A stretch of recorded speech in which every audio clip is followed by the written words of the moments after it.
Hey, how you doing, guys? How is everybody doing today?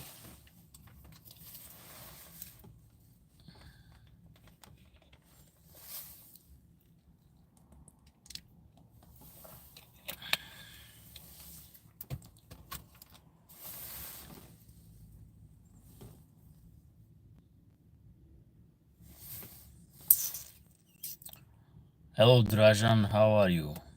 I'm doing good. Kostas, welcome to the live stream. How are you doing today? What is the topic of the day? I will let you guys a free topic for today. Open. Let's to be open. Question, open discussion. Let's not to be stoic in one topic. I think it's better.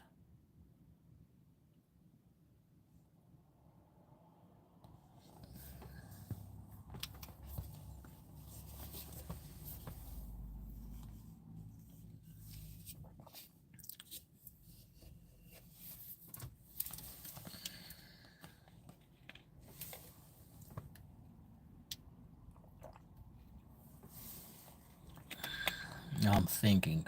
Okay, so we can discuss for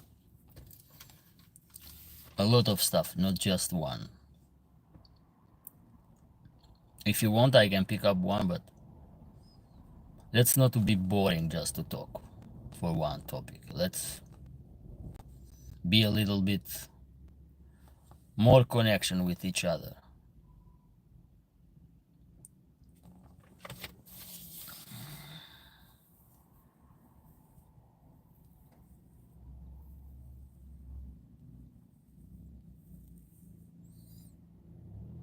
I want new video, Guardian Dog, not live. Thanks. Okay, but I will do a new video, but I have to do the live too. So if you don't like lives, not a problem. You can just go and watch my video. I don't have no issue about this. For test building structure, thought history, and let's talk about animal. And about history, yes, but about animal, let's not to go too far from the topic. Bella, hello, how are you, Emiliano? I'm doing good, Bella. How are you doing today?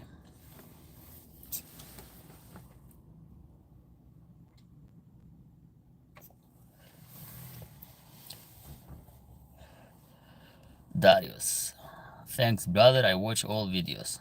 I'm gonna do a new video. Darius. Don't worry about. You're gonna be updated. You just press the bell button, and you're gonna be updated when I will upload the new content. Wildcat and wild goats in Asia. Okay, that sounds good. I like it that. Wildcat and wild goat in Asia. Now, what's the origin of your accent, John Smith? Where I'm from Albania, my friend. What's wrong with my accent? You don't like it, or it sounds different? I'm Albania fan. I have a female. Where are you from, Darius?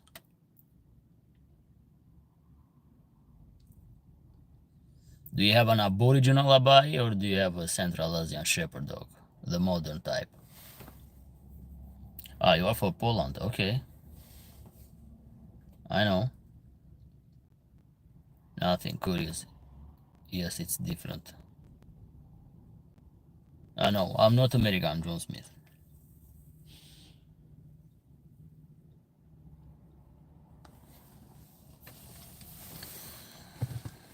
and I think my accent will remain the same. Is the Rottweiler from the ancient Rome?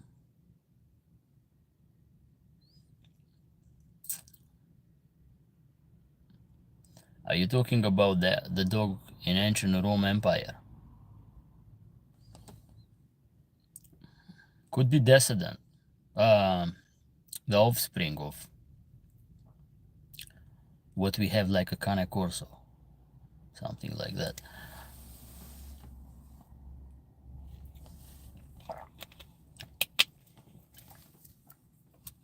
But I'm not sure. I've saw the old Rottweiler, and it's completely different compared with those modern tape, those brachiocephalic, the old from the archives, the old type of Rottweiler was the dog with no defect.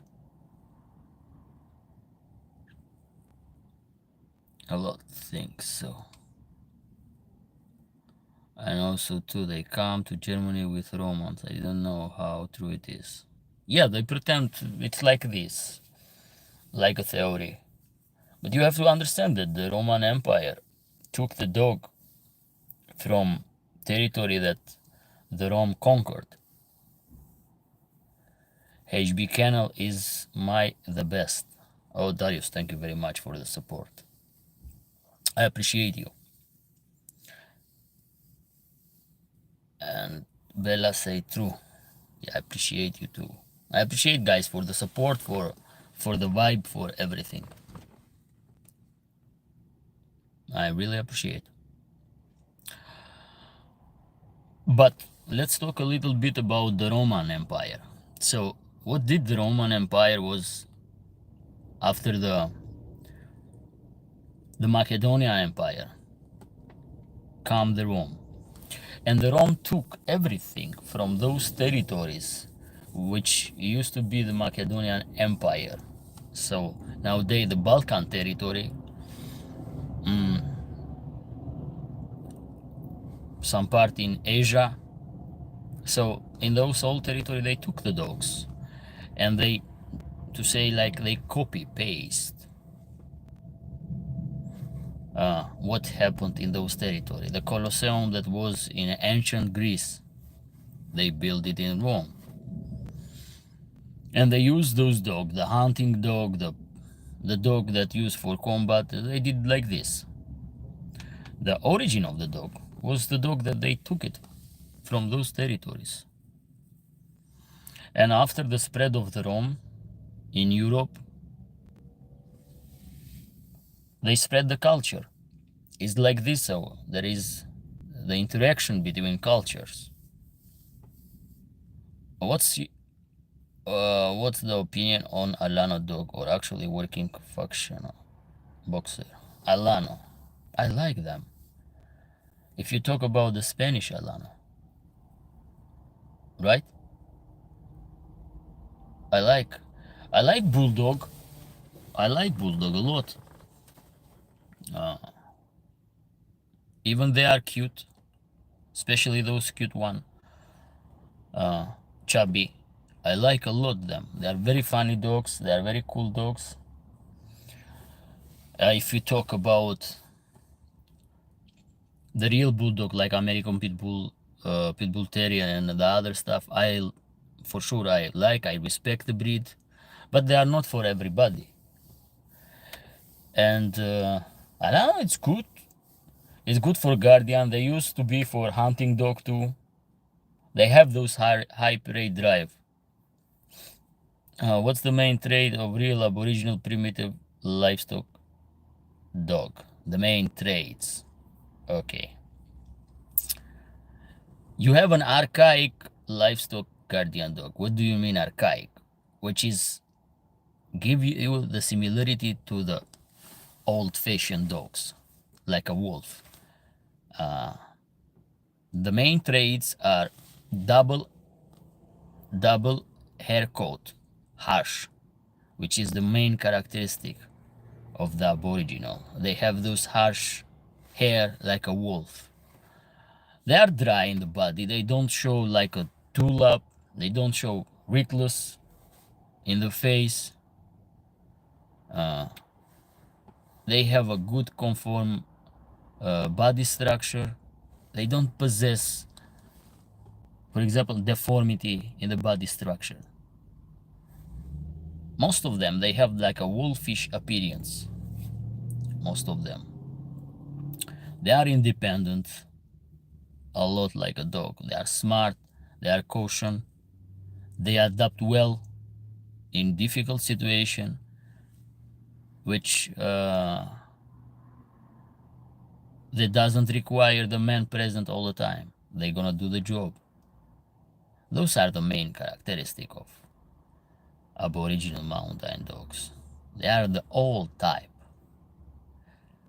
And one of the oldest after the hunting dog, after the proto-wolf dog, because when they domesticated the wolf, the main duty people used them not just to guard from other wild animals, but even to assistant in hunting.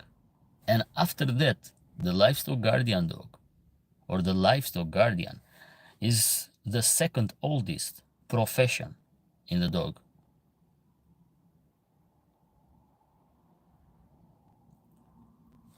Okay, wait, mostly back in the 1780s. Are most of them made by natural selection with free mating during nomadic release lifestyle? Yes, most of them, they are natural selection. It's natural selection, is breeding in nature without too much human intervention. Some of them, for example, in the estrus seasons, I have to mark this, they have the tendency to go with wolf too. So they met with wolf. They have this tendency.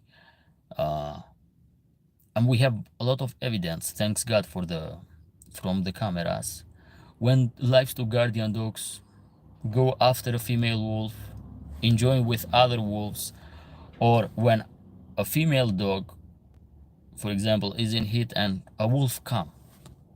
So they, in that moment, they start to low down the guardian instinct. So they don't show the enemy between each other in those moments, which has an explanation. The estrus, the hormones play, and they give a high impact in dogs and in cats. In those moments, they don't control themselves well, especially the cats too. If you have experience that you have a cat at home, and when she come in heat, she is acting completely strange with you, completely strange. So the hormones dominant her behavior in a maximum. That's why animal and human are different, because human has the logic, the ability to control the hormones. Animals, it's very hard. They are led by hormones, they are led by instinct. Because of the limbic system, which is the system of the logic of quotients. We have quotients and we have subquotients. Not because animal doesn't have those, but there is no so developed in animal. I wonder if he protect or back down. What is that? Emiliano, we all know that the livestock guardian, there are several. When a wolf attack, first is the coward one, which start barking. Then what happened if other dog are gone and only barking? One remains. I wonder if he protect or back down. Land race. Yeah, the land race and aboriginal are the synonyms of each other. The land race and aboriginal, which mean those dogs are aboriginal, autochthonous in those territories. That's mean the land race. A Dark Soul, Onion Man, hello, who are you, what's your channel about? It's an animal channel. My name is Emiliano Barbaramo and I'm a veterinarian doctor, and I'm doing animal content, especially for dogs, especially for livestock guardian dog. A Blaster Goldie, hello bro, hey, how you doing? But if a wolf is monogamous animal, how it will accept mating with dogs? Alpha, usually the alpha female and alpha female are like this, not beta, not the gammas. You have to understand. Or when they are lonely wolf, when they are just one wolf, lonely one, so it is like it is. Not all the time they are monogamous. Alpha remain like this, the alpha couple in the solid pack. Genetical proof, yes, it's genetical proofs. Who said wolves are monogamous? Incorrect, lone wolf are young wolves. Yes, so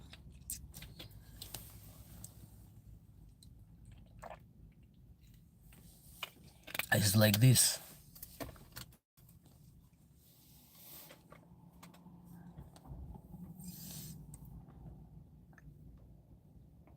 Have you come across anything paranormal or strange that could be explained during your work?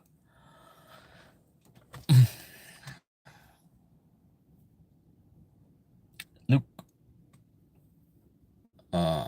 most of the paranormal activity happened mostly during the night,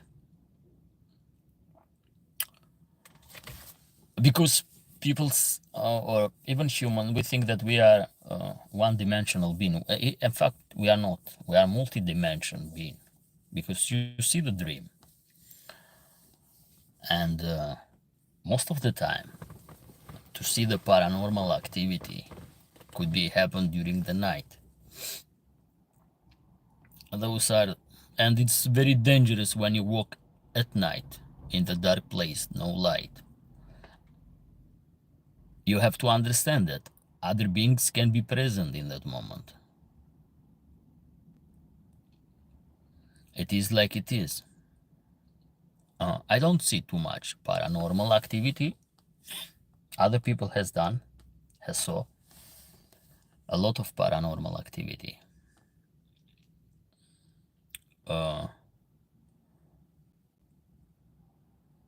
When I was with my dog, for example, we don't have such an experience about the paranormal activity. We don't face off with a paranormal being, to be honest. But I've saw a lot of people that has been attacked by their own animal, especially from cat, which is very, very strange.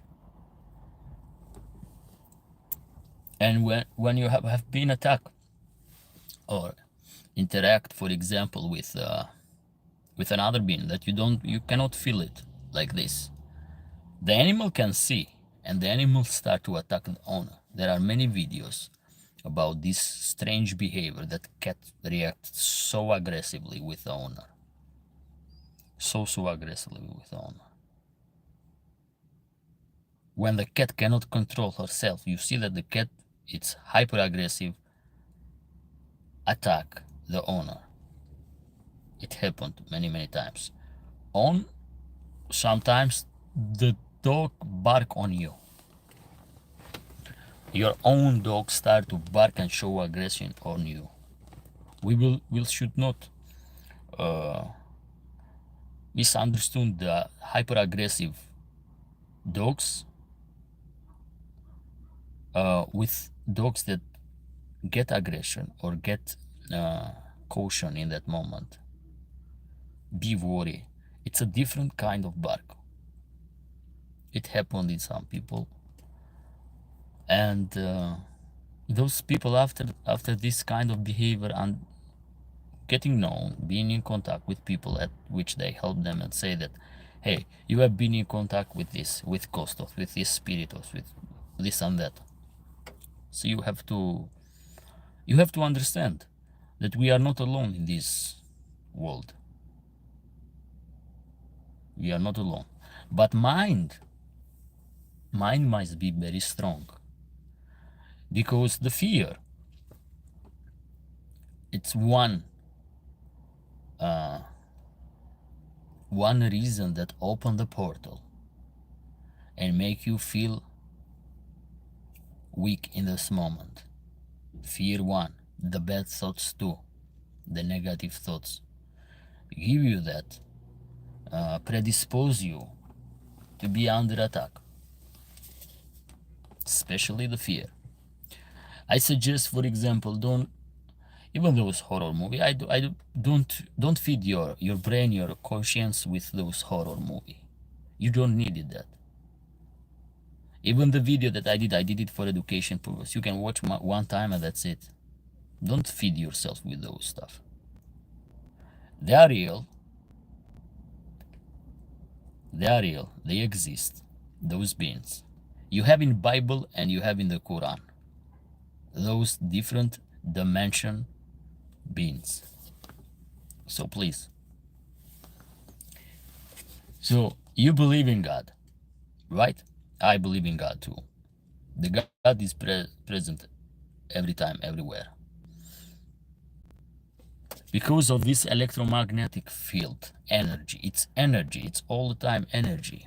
It's not empty. The space, it's not empty. The air is not just with gas. No, there is an energy connection. So the quantum physics prove it that the God exists. The quantum physics proved that. They did an experiment. For everybody who is interested in this, you can Google and you can see they did an experiment and the God exists. And amen for that.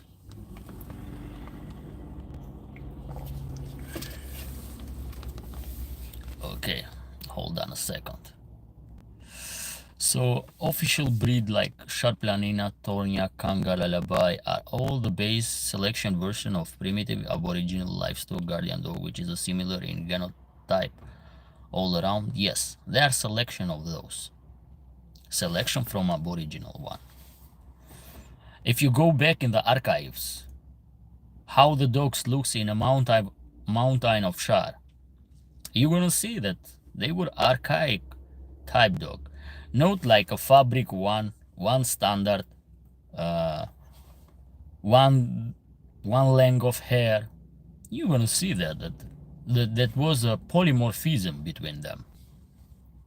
There was a polymorphism between them. For sure, those lines they select from those. It is like that. If you make some more research, which I suggest you, check the dog in Azerbaijan, check the dog in Armenia, check the dog in Georgia, and you're gonna find dogs with the same or similar appearance. I'm talking about the landrace dog, like the dog in Balkan. It seems weird because what they teach us and what they spread in the internet, they saw that those dogs are only here, but actually it's not and doesn't make any logical sense, because for different reason, from different empire in those territory, for the migration of people, you have to understand that when people migrate from one place to other place, they usually migrated with livestock and with dogs too. That's why the spread of those Aboriginal mountain dog and those exemplars with very high similarity in physical traits and in temperament give those explanation. Especially the nomadic, the shepherd, migrate a lot. They change the place, but when they migrate, they took the livestock with them. But who guard the livestock and are the dog that guard the livestock. That's why you have those dogs everywhere, in a widespread territory. Cats are always associated with witch. They are definitely unique and have some kind of supernatural abilities. Cats, what is one of the fascinating in cats is when you have a bad energy. What doesn't mean a bad energy? Bad energy starts from stress, start from anxiety, start from depression, start for having a bad day or having in the bad situation. You charge yourself or having contact with a person that give you this bad energy. Then there are people that make you worry. There are person that make you feel anxiety. Cat has a good ability. They can clean your energy, this negative energy, and most of them, if you have cat at home, they're gonna come and sit in your chest area, and they're gonna start to purify this bad energy on you. They're gonna take it off time by time, and the cat will leave from your chest, will get out from the chest. I'm not talking at night. Usually it happens during when you come after work or during the day. They gonna move out when they feel that you, in that moment, the energy is almost clean. They are like sponge, like absorbs of those bad energy, and they have very developed sense to detect paranormal activity. They have those ability, those sense, and cats are very good. They keep you, they keep those evil spirit, the evil beam away. They have those strong energy ability. They can push them out. And I think cats are more better than dogs in those kind of ability. Dog can detect, dog can alert you.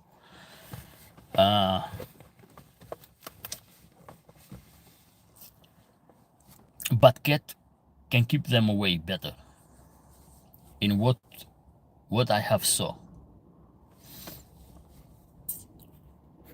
What about the UFO? Oof. This universe is too big, my friend. Universe, multiverse, you can call whatever.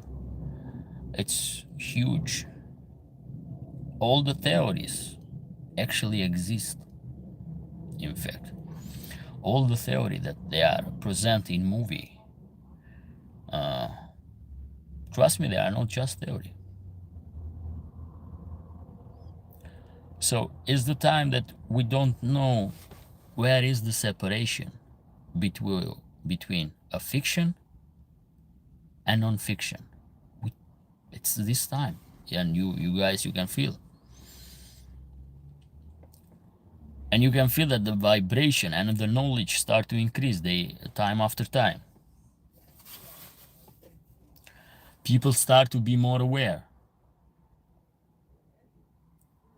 I don't know, do you understand what I'm talking when I'm saying that people start to be more aware, to have a better perception about this reality?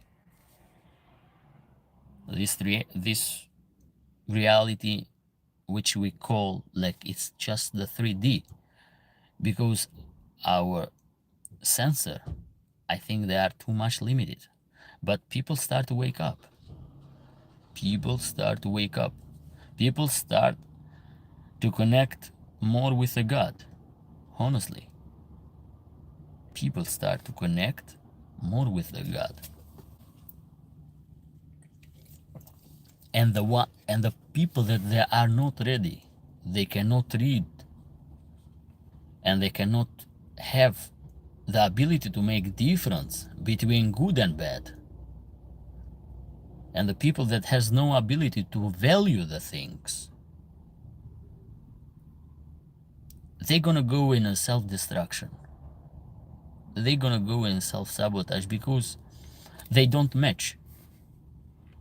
with this enlightenment. They don't match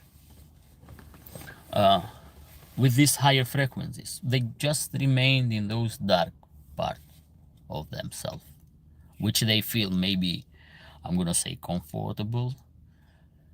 I don't consider that is comfortable zone. I consider that is those people because one or two or three or four reasons. They do not accept, they live in a bubble. But if you get out of the bubble, and when you see and check about what's going on with reality, what is the reality, it's why the reality doesn't match with your thoughts, why the fact doesn't prove your ideas. This make that this is an indication that you have to change the mindset, because you are out of the real path, you are out of reality, you are not in the right path. People can say, oh, I don't believe this, I don't believe that, this and that and this and that. I'm not here to convince people, I'm here to educate people. The one that listen, the one that doesn't listen are free to go, are free to go. I don't push nobody. Yes, you are talking about the first dogs and selection from the start. How then we got game dog and the catch dog when we know gameness is human-made trait? Okay, let's talk a little bit about this that you just said. How we came in the game dog. I will suggest you to go to the community because I have made a scheme. The origin of American Pit Bull Terrier. So from proto-wolf dog, that the human domesticated, called hunter and gatherer, who domesticated, I was not there to give you the truth. That was hunter and gatherer or some more advanced people that domesticated those dogs. From this proto-wolf dog, we have three separated branch of dogs, three main one. One was the killer hunter dog. Second was the scent hound, dog like a greyhound and saluki. And we had the scent hound. This was selection of them. I'm not putting in this selection the livestock guardian dog, but I'm going and putting in this selection, and I'm gonna do it the scheme only for those, because livestock guardian dog are different branch that came from this. It's like a different branch. And from this killer hound, we have the dog infertile crescent, those huge powerful dog. We have in the dog that used to hunt, like those modern or medieval German hound type dogs, very muscular, long. We have it those dogs that come from Indus Valley. For people who don't know what is Indus Valley territory is nowadays Pakistan.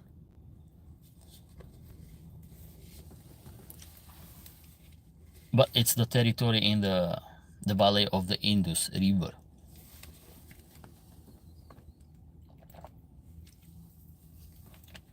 And because the empire start to develop, people start to select animal, breeding animal, doing the inbreeding too, selection the mutation.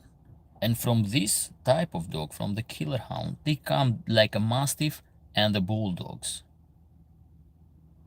Mastiff and the bulldogs. We came terrier. So it's pretty much this kind of scheme. I suggest to pay attention a little bit about the scheme, how they come. Because they come in different size. They come in the big size, like a German boarhound, and they come in the smaller side, like pretty much like Alano. Alano is like the predecessor of the bulldogs. So it was just maneuver with genetic, with the mutation. That was the breeder selection. Those kind of, they maneuver, they modify by doing the inbreeding, because when you do the inbreeding, when you see a traits in the dog which you like, you prefer, which they call, most of the people, they call the exotic traits, but in fact is a mutation, is a genetic mutation. They present a different phenotypes in dogs compared with the parents.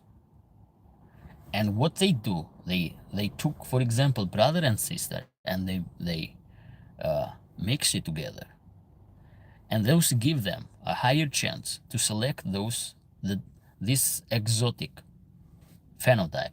For example, smaller size, aggression, and other different traits which they prefer.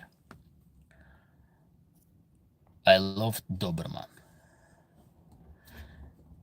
Dark Soul Onion Man. Yeah, I have here my landlord has a Doberman. Her name is Gemma. It's very cool dogs, very lovely dog with people. With animal, she attack. Especially the wild animals, she is very aggressive with them. I saw Gardijani, dog from India.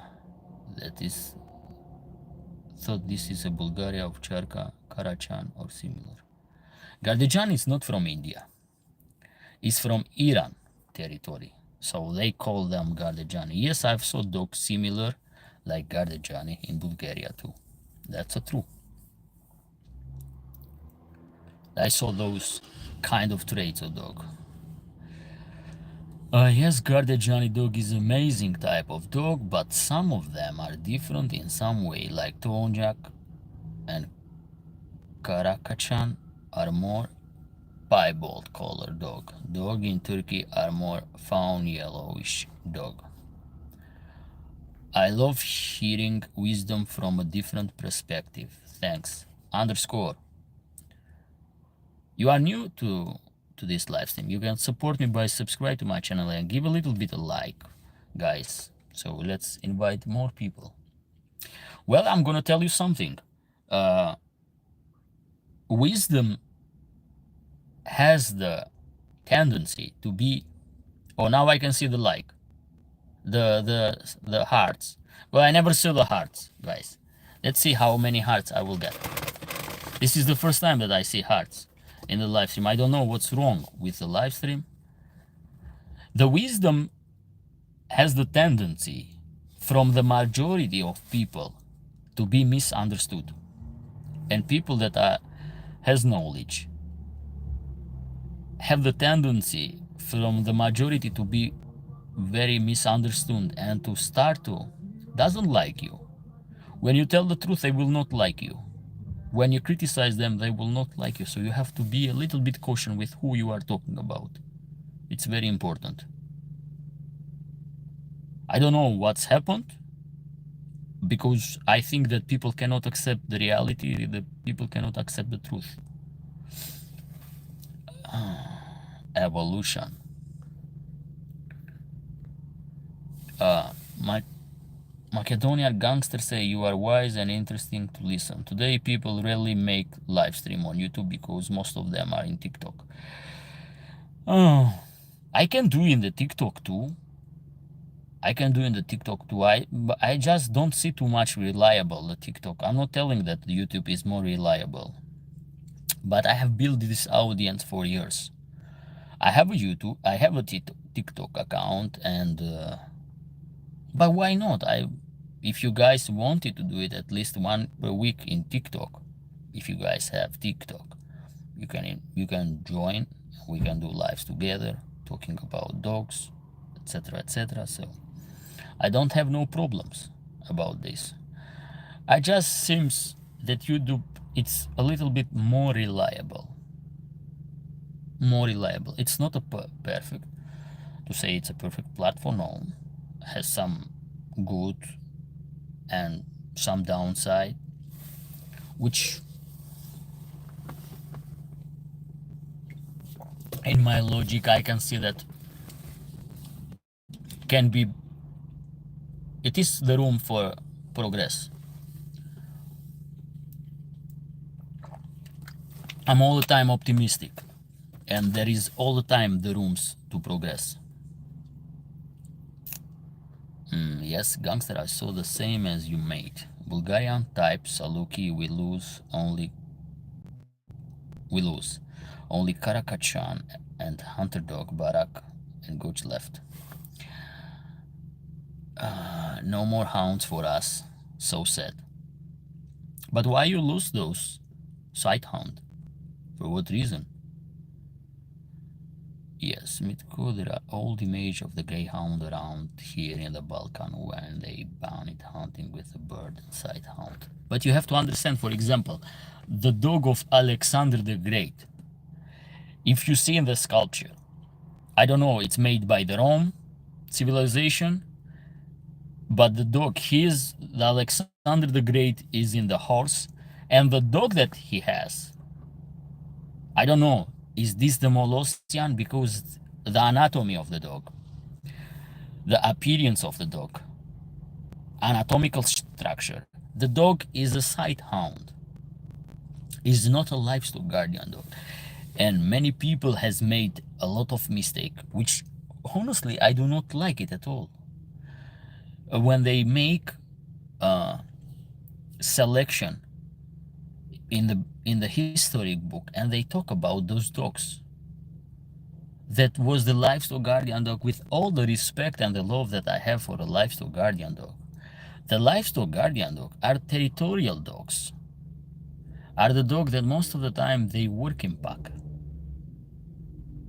are the dogs like this, and are the dogs that are very stubborn and very hard to be managed. Doesn't matter how polite they can be, he still is not the dog that could keep by the aristocracy of the time, from the royal family. They didn't took those livestock guardian dog. They didn't keep those. They keep those hunting dog, which listening the order of the masters. Okay, hello, third time greetings. They are from Hound roots.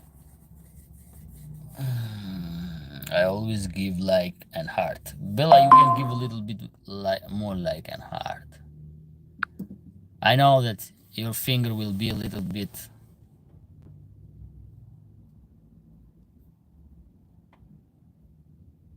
I did subscribe last time. Is this your other channel? But this is only I have just one channel, my friend. I don't have other channel. This is the only one channel. The one and only. I don't have. If you see my video in our other channel, maybe they took it and they just reposted.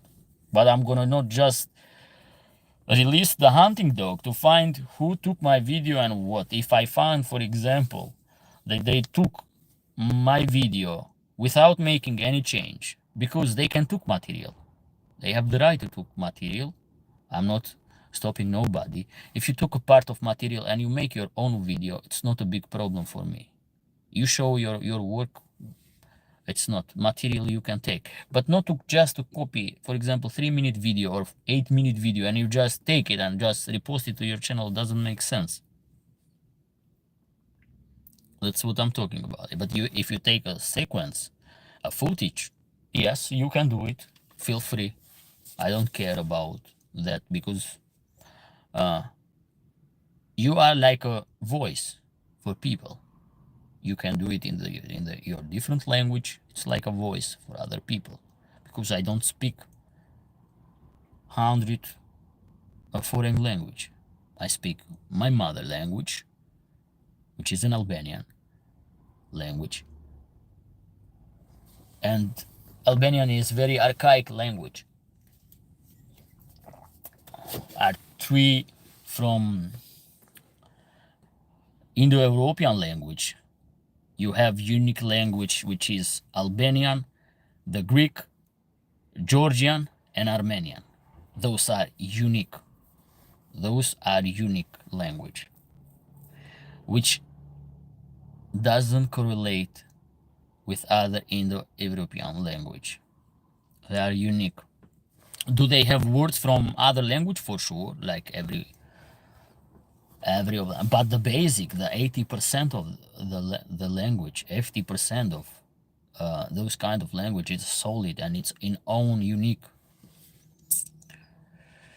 The truth is out there. The truth is always out there, but not every person has the eyes to see the truth. I don't like TikTok. I don't even have account. Well, look, TikTok is the platform now that you can find the information faster than YouTube, to be honest, because video that you're gonna see in YouTube, all the channels that are in YouTube, 90% of them, they post in TikTok. Almost every channel, from the media, famous people, doctor, whatever you're gonna see that they post in TikTok there. So if you want to get information in TikTok, you can get information. If you want to see in TikTok some bullshit, yeah, you can find a lot. But depend what you click, and the algorithm, it will show you. If you see, for example, prank, they're gonna show prank video, which there is no value. But if you see, for example, video that has education purpose, you're gonna find a lot of them. You're gonna find a lot of them.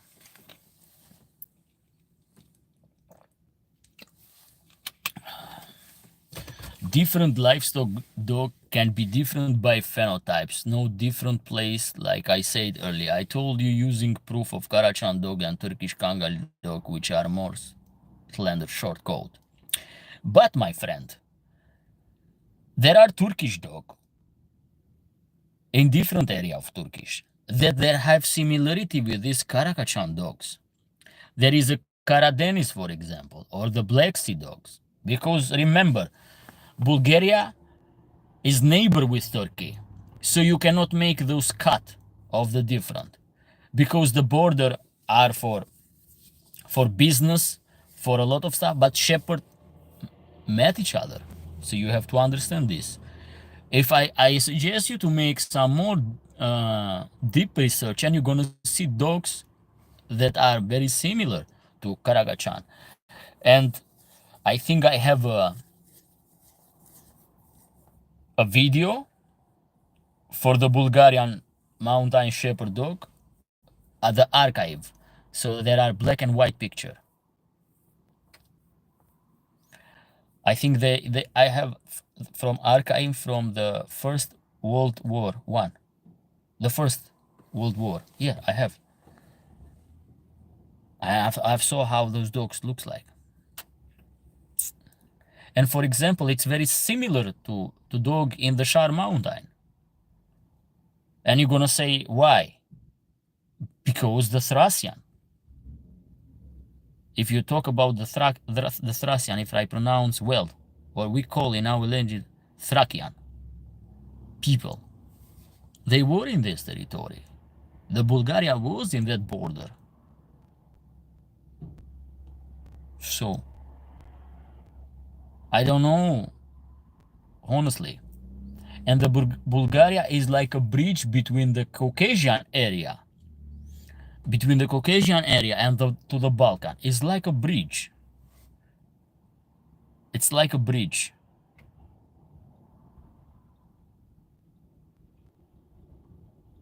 And where is the separation? It's the Black Sea. It's the Black Sea. If you go around the Black Sea, you're gonna come in Turkey, in Caucasian area. So I think if you guys, I know that there are many people that know the geography. I'm very good knowledge. I have very good knowledge in geography. And if you study the migration, it gives the logical sense how the livestock guardian dogs or the dogs spread from east to the west.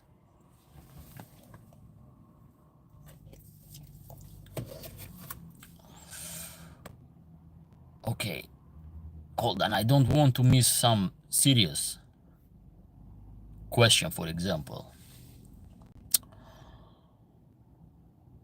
what is this cowboy? No, my friend, I'm not a cowboy. I love shepherd dog. I love shepherd dog too. Well, I love every dog mostly. I love those cute Frenchy, cute bulldogs that are fluffy. They are very so cute. They are so funny. Yes, it is so sad story for our hounds. I saw when they near destroyed our water buffalo and a big dogs. Now after 40 years, they try to restore them better later than ever. Yes, there is always... Look, if you put effort in something, there is always a hope that it will work out. To restore a breed, it's always, and this is only for every field of the life. If you put effort, but if you don't put effort, if you think that, oh, I don't need nothing to do, how you can say that you don't need nothing to do? And what you expect? You expect from the God to do something for you, for your country, for your family, or for everything? What do you expect? That you're gonna sit in the chair and you don't has nothing to do? You don't know, you don't need to do nothing. Cool. What do you have? Service that you pay the service that don't you, they gonna do your job? People must work with a logic. People need to wake up, because the one that they will not wake up,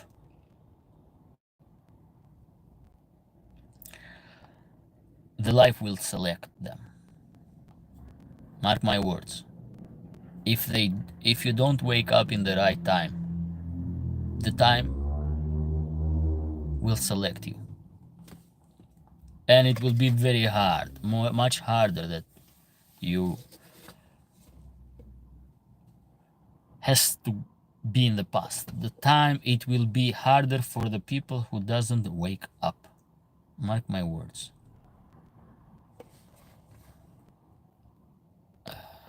Hold on a second. Where would you fit in the Moscow watchdog? Well, it's like Saint Bernard, pretty much the same. I listened to those story and I think it's a Serbian story. I don't really know the origin story. You can help me? What do you mean about? Can you rephrase what kind of Serbian story? And I'm gonna, if I have enough knowledge, if I have done enough study, I'm gonna give you. Because usually what I prefer is not just giving my opinion. Because giving an opinion in the situation, it's better, I think, when you have fact proofs. Your opinion is solid, it's strong. But when the reality doesn't correspond with your thoughts, with your opinion, you are out of the reality. You are not reliable when you give those opinion. So that's why, can you rephrase this, please? I give heart every now and then. Thank you very much, Bella. I appreciate you. You are a very nice person. I really appreciate you. You are loyal, nice. And by the way, you had the birthday yesterday, if I'm not wrong, or 2 days ago. Let's say to the Bella, happy birthday to her. Everybody, let's give a wish and spread a positive energy. She had the birthday, so let's say to her, happy birthday. You see that I didn't forget that you had it the birthday. I saw the notification in Facebook. And she is one of the loyal subscriber to me. In my country, the Doberman has pointed ears and croppy tails. In UK, this is illegal. Well, illegal. We don't know which is the illegal, which not illegal. If they change the law, and if your country they put a law that they should not crop the tails and they should not crop the ears, because those ears are not pointed, they are cropped, and they put those forms, they tie it, and they give it time for the muscle and the cartilago to be strong, so to keep the ears pointed. And all the autochthonic Balkan breed, Karajan horses, shepherd, cow, all these breed are near dead now because of mixing.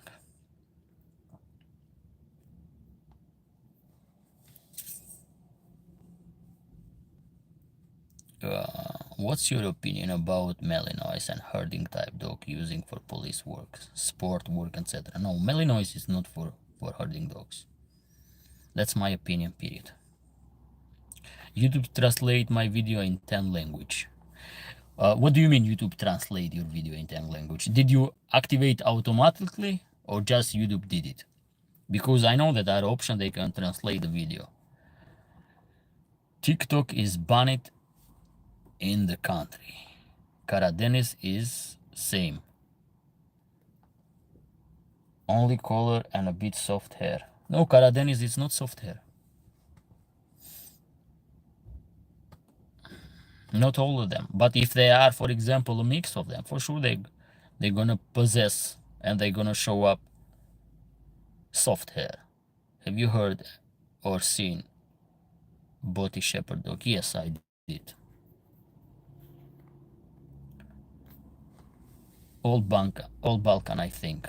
My friend has a theory that Karadenis is a sharp mountain dog that Ottoman took from the Balkan and spread toward Turkey. Let me tell you something. That is not true, by the way.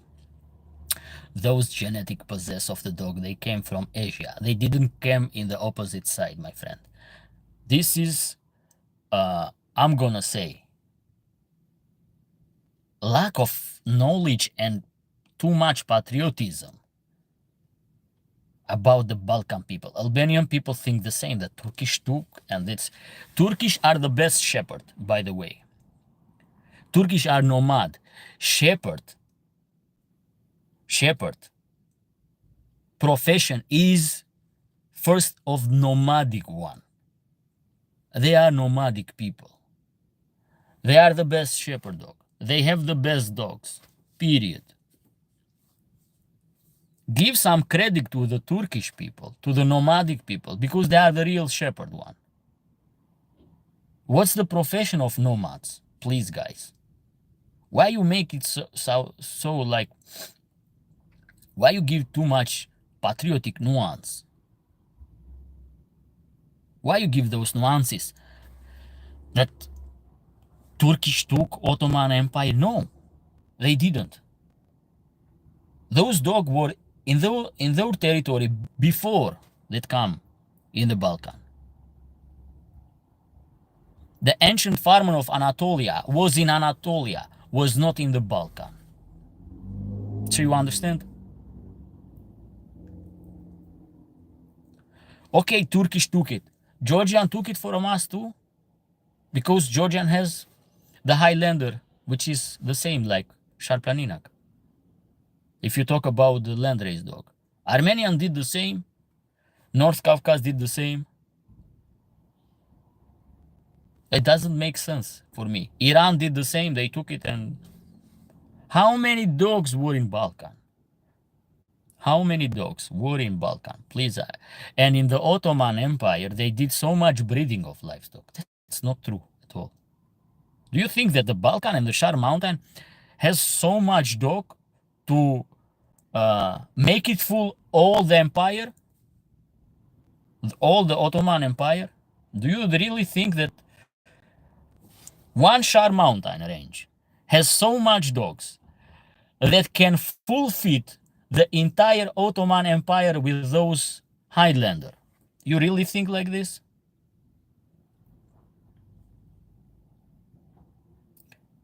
Imagine millions square kilometers empire, just a small Shar mountain. They gonna full fit with shepherd, and they gonna full fit with dogs. This doesn't make sense, honestly. It does not make sense. There is no logical sense. Those dogs were there. Shepherd come and go. It's not the dog originated in Shar mountain only. Period. This Highlander does not originated in Shar mountain.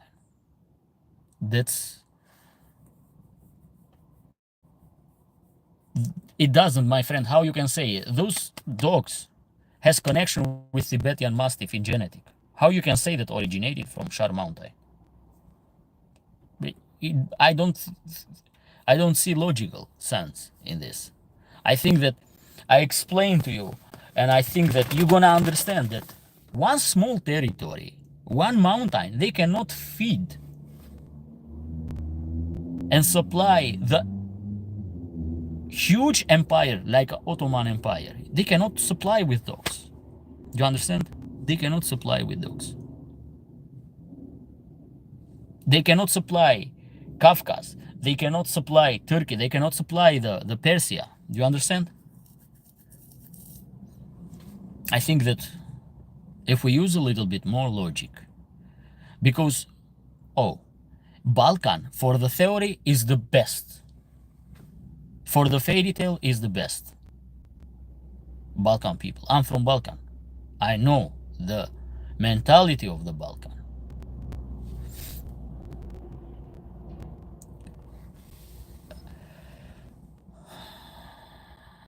I think the same. Long-haired dog in Anatolia, no logic. By the way, do you know that Anatolia has mountain and has the highland?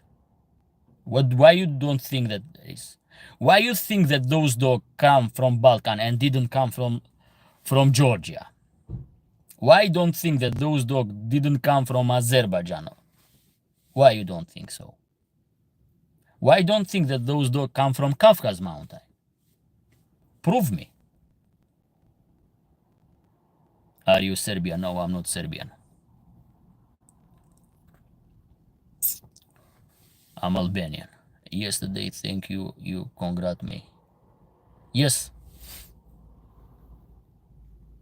I think about that story told about water buffalo and big dogs. I heard that some Serbian that. Okay.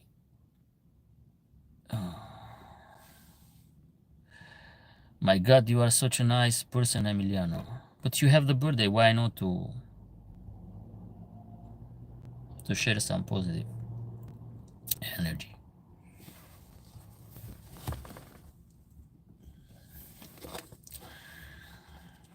Why? You are my subscriber. You support me. What I lost if I give you the wish? Did I lose something? No. You have the birthday. You enjoy. It's like this. You are one of my loyal subscribers. And you deserve it. From everybody to say to you happy birthday. And that's very cool. Thank you guys that you give the wish to Bella.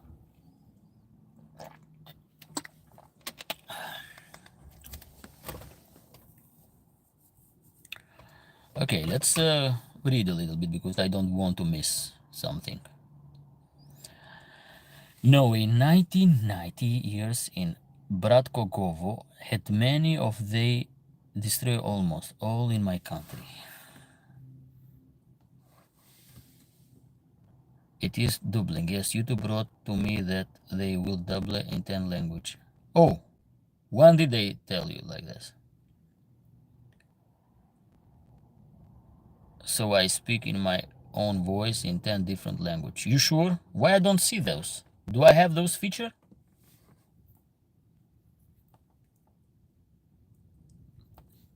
Greeting from Serbia. Wrestling Bear 11. Greeting, my friend. How big can wolf get?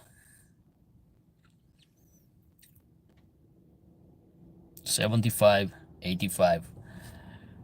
After the end of the World War II, they are documented exemplar in Ukraine 86 kilogram and another one was 93 kilogram. Those are the two exemplar that was captured or hunted by the Red Army in the territory of Ukraine. So those were the size of the wolf.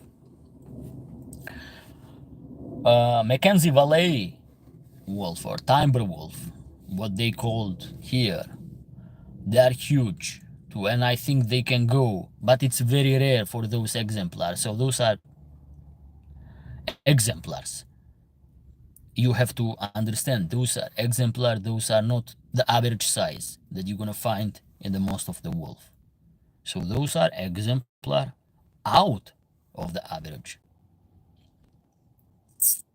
And most of the time, you have to understand, guys, the huge one is not the best. That's why the nature select this size, because has more ability to survive. It's more fast, has better skill as a hunter. Yes, the huge one is bigger and has more powerful, but lacks stamina, need more energy, need more food. So I give you the overall perception. Yes, we have long coat Nagazi dog. That's true. I understand you 100%. I appreciate your knowledge, man. Thank you. Okay. Wait. Gora, you mean mountain? Yes. Gora, it means mountain. It's a Slavic name. For example, Crna which is Black Mountain, translated word by word in English, which is the Montenegro. But Montenegro is like, I think it's in Latin or in Italia, Montenegro. I think it's a Latin, the name that they give to the country. Ravishinkurik free, I want Volkodav. I understand. Old word for mountain. The Molos dog in ancient time was bigger than ours? I don't think so. We don't know what they call Molos, honestly. So even today, I cannot make the difference. What kind of dog they call Molos? Was a livestock guardian dog similar to the Shar mountain dog, to the Shaplanina or to this Highlander? Or they call Molos those hunting dog? Honestly, I don't. In the Aristotle books, it's not clean. It's not clear. They don't give you a clarify those.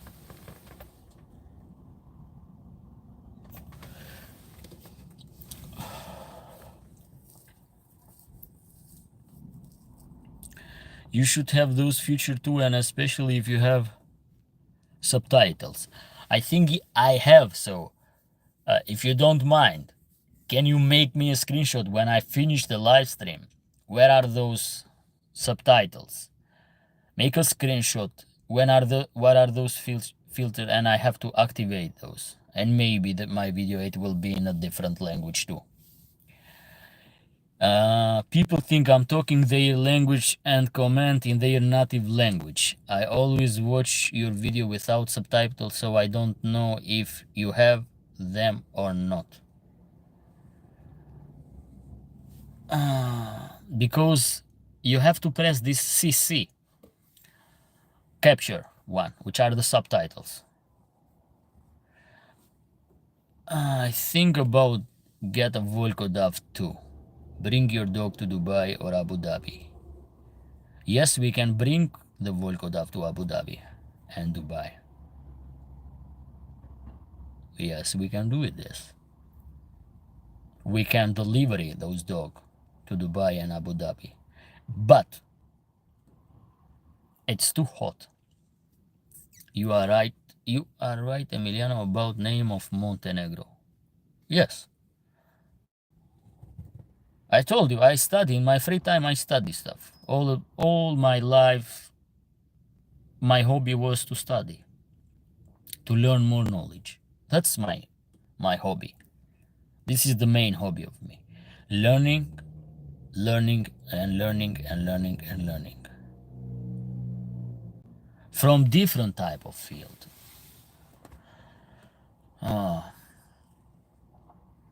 Not about the infrastructure.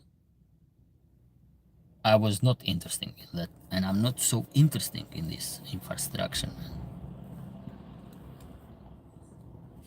I'm more interested in connection with people, with nature, biology, geography, the events. Let's give me those. The hidden truth. Because I'm pretty sure that I'm gonna say we know. People here, they know that stuff, or most of the stuff that I present to us, are not like this. So there are hidden truth. And who want to learn, who want to do the research, the job, they can get the information.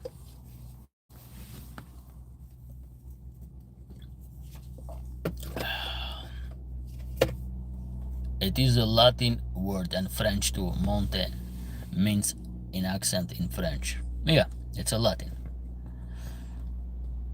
Because if you translate in English, it's a black mountain.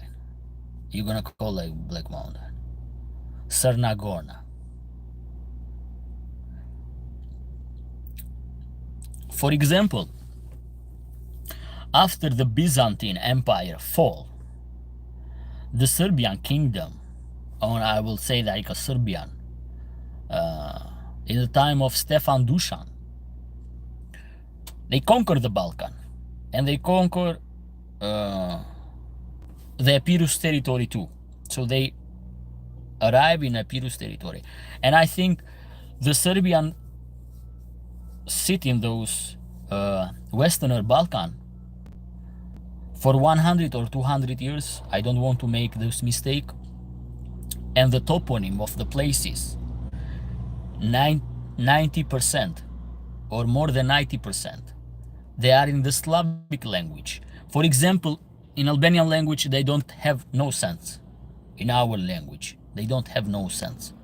Because of this period of time, I can name you 100 of Slavic name, which in Albania doesn't make any sense in our language. Does not make.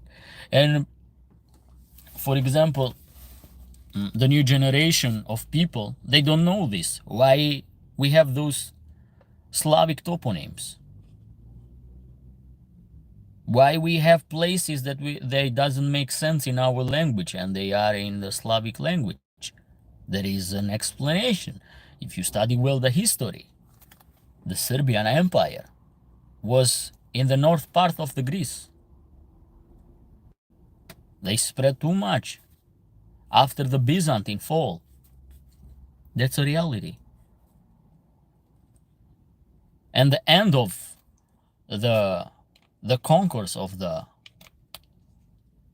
dynasty, I will call, if I call dynasty of the Stefan Dusan, end up when the Ottoman came in Balkan, that was the retreat of the Serbian and was the rising of the Ottoman Empire in those territories. It's a history, guys.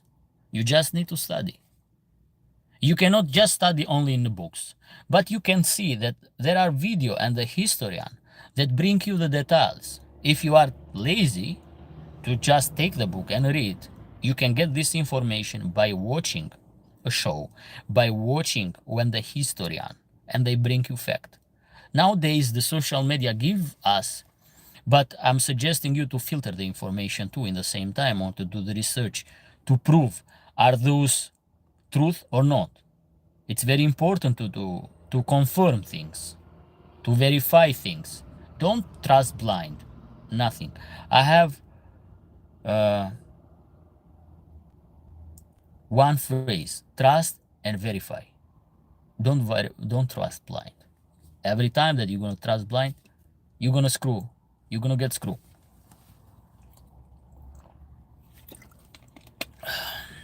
Hold on. You see, you guys make me not to concentrate and I lose it. I just go and in a different kind of information. I don't know, do you like this kind of, because it's nice sometimes. I like when people just lose it. When you have too much information in your brain and you start to spread. So when I spread too much, you guys just tell me that, hey Emiliano, come back. Maybe Molos was mixed between big livestock guardian dog and hunting catch dog to create bigger and rough version of the hunting dog for stray, for war, but with gameness and aggression. Mix are everywhere. You're gonna see those mix too. Anatolian shepherd are kind of those mix. Modern Caucasian Volkodov are like this. They mix it in one generation with other. So you have those Molosian nowadays.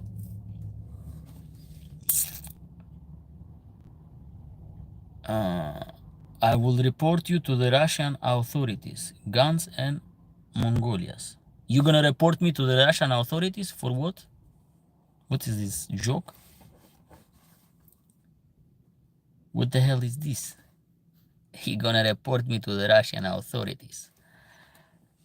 Or she, whatever he is. Do you want me to give the answer now? Do you gonna like my answer if I give you the answer?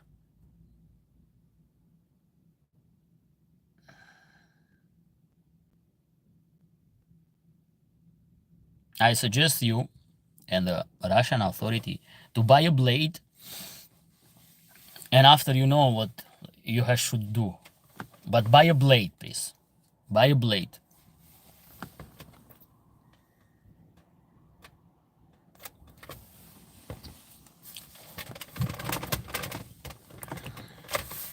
Yes, I just don't need subtitle, that is why. If you see old stone, you can beat knowledge, big old dog stay to human. I will see your video if they have subtitles and I will send you the screenshot.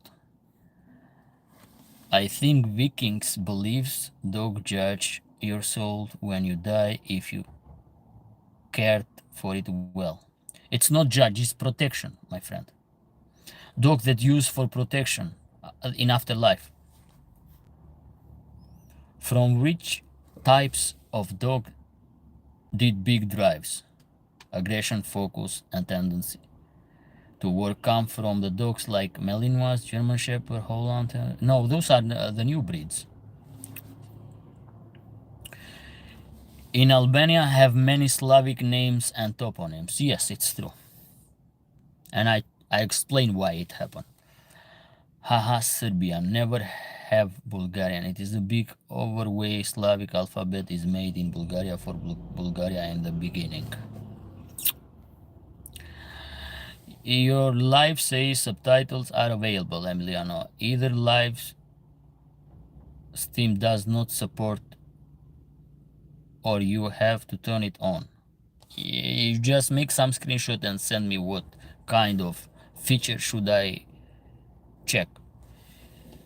And the Balkan, where all civilizations start, No, we cannot say that civilization started in Balkan. Civilization started, I'm gonna say, the ancient farmers, the Fertile Crescent territory. What does that mean with Fertile Crescent with the people that don't know?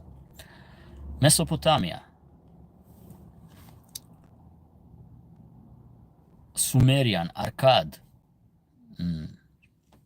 Those are the oldest civilization. Göbekli Tepe in Anatolia.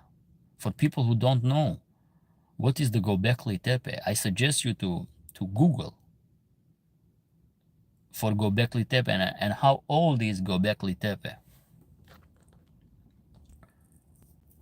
Drajan.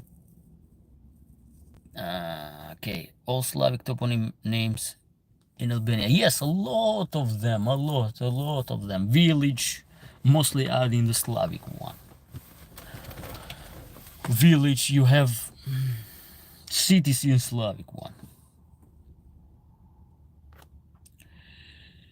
Maybe for talking the truth, you will be report.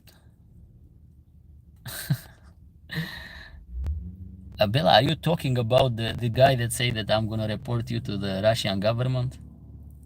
I don't know, it's a guy or it's a woman, I don't know. But what they gonna report? Do you think that I'm a person that I said something and I get scared? Did I say something wrong and then I should have to be scared about that? But please. Please, guys.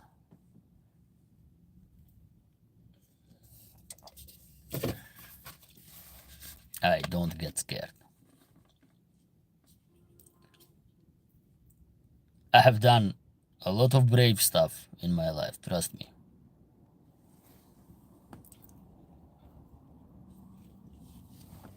Don't put me to the test. Don't provoke me. I don't provoke nobody. Don't provoke me, please. I respect everybody, and this person that say that I'm gonna report, I didn't block. If he has to say something, he can just report whatever he's doing. First of all, Russia has a lot of big problem to fix and has no time to mess with me, by the way. This channel is excellent and very interesting. Dark Soul Alien Man. It's said that someone has to come and say something so stupid, they are so irrelevant and utterly pointless. I laugh it at them. Yes, so you just see what kind of the level of people we have to deal. I do not know. I do not understand.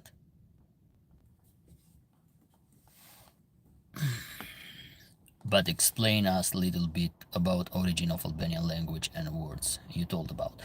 It's a Thraco-Illyrian language. It's a Thraco-Illyrian language.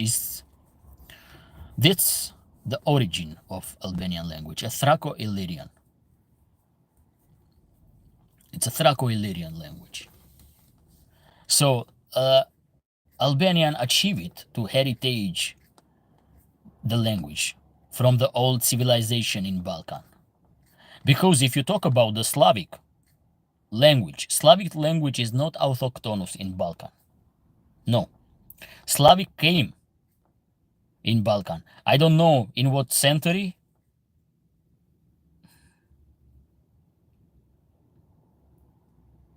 Maybe the 6th century after Christ. Oh, I forget this detail. They came. They are not autochthonous in Balkan. Everybody know. Serbian are not autochthonous in Balkan. And people, Bulgaria, Bosnia Herzegovina, Croatia, Macedonia, Montenegro, they just impact the Slavic language. in the different time.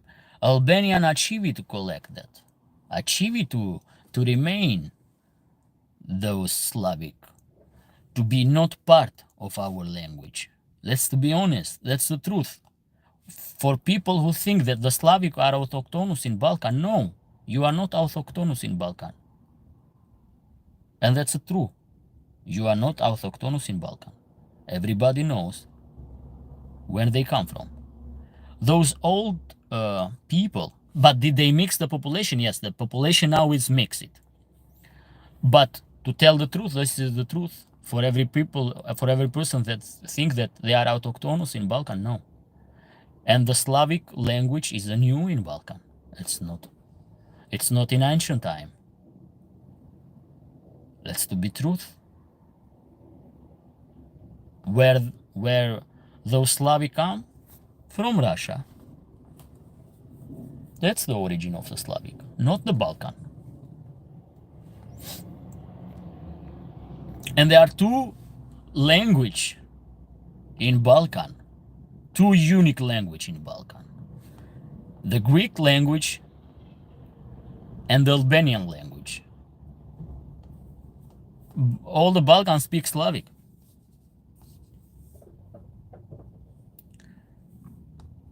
Okay, it is Balkan jokes made for civilization. Thank you, Bella. I have a wife to protect. Come on, who cares what people said? I know Gobekli Tepe. Yes. I send you a screenshot in the Facebook. I'm gonna check it about the feature. Thank you for your channel. It is very enjoyable. I'm in London. And it's now time for me to cook dinner, so I say goodbye for now. Okay, thank you for participating and thank you for the positive feedback.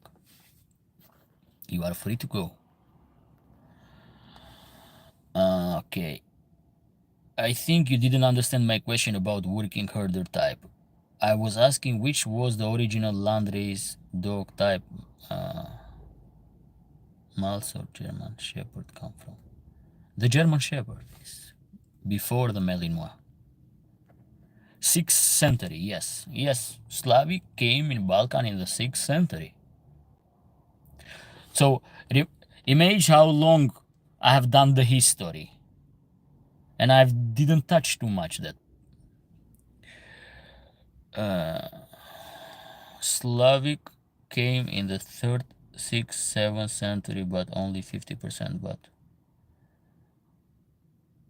yes, but autochthonous people of Balkan was always there. That's what I'm talking about. So they just took the Slavic language during the Serbian kingdom, the Serbian empire. You can say whatever you want. They come in Balkan late. They were never autochthonous. People who has knowledge, who are not dogmatic, they know the truth. That's to be true. Yes, Thracian are in all of us in the Balkan. Thracian genetic. You just need to make the genetic and you're gonna see. But we are mixed now. We are not. If you do the DNA test in the Slavic people, in the Balkan, they're gonna show the genes of Thracian, the gene of Illyrian, because we mix it. There is nothing wrong. I don't have nothing wrong about that. But the facts are the fact, and we have to accept the fact.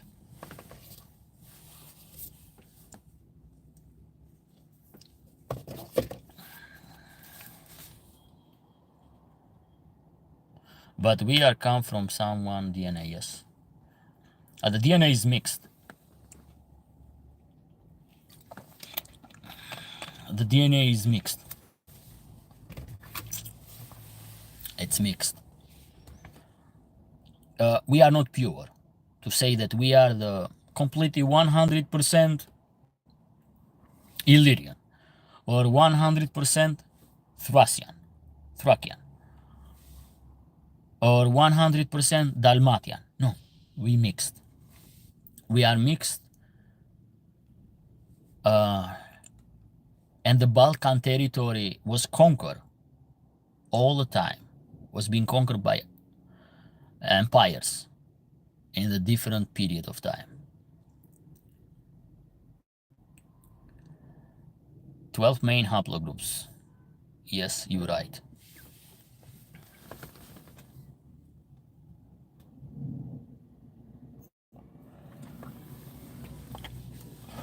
Look, my point of view is like this.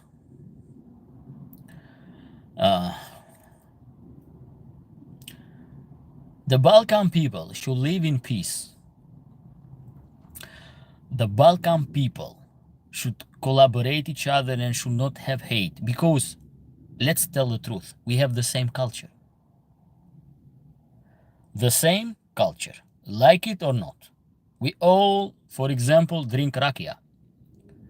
We all, for example, we have the similar breakfast. We eat the same. All of them keep the hands tied behind the back when we go and check in the store. That's a Balkan tradition. It's a Balkan lifestyle. So I don't suggest to have the difference where you are from, what kind of language you speak. The Balkans are the same. Eros Kafkas, hello mate. Hello my friend, how are you doing? The Balkan has the same tradition. Almost the same tradition. They dress the same. They have the same mentality. Mentality is no different in Balkan. No, it's the same mentality, the same lifestyle.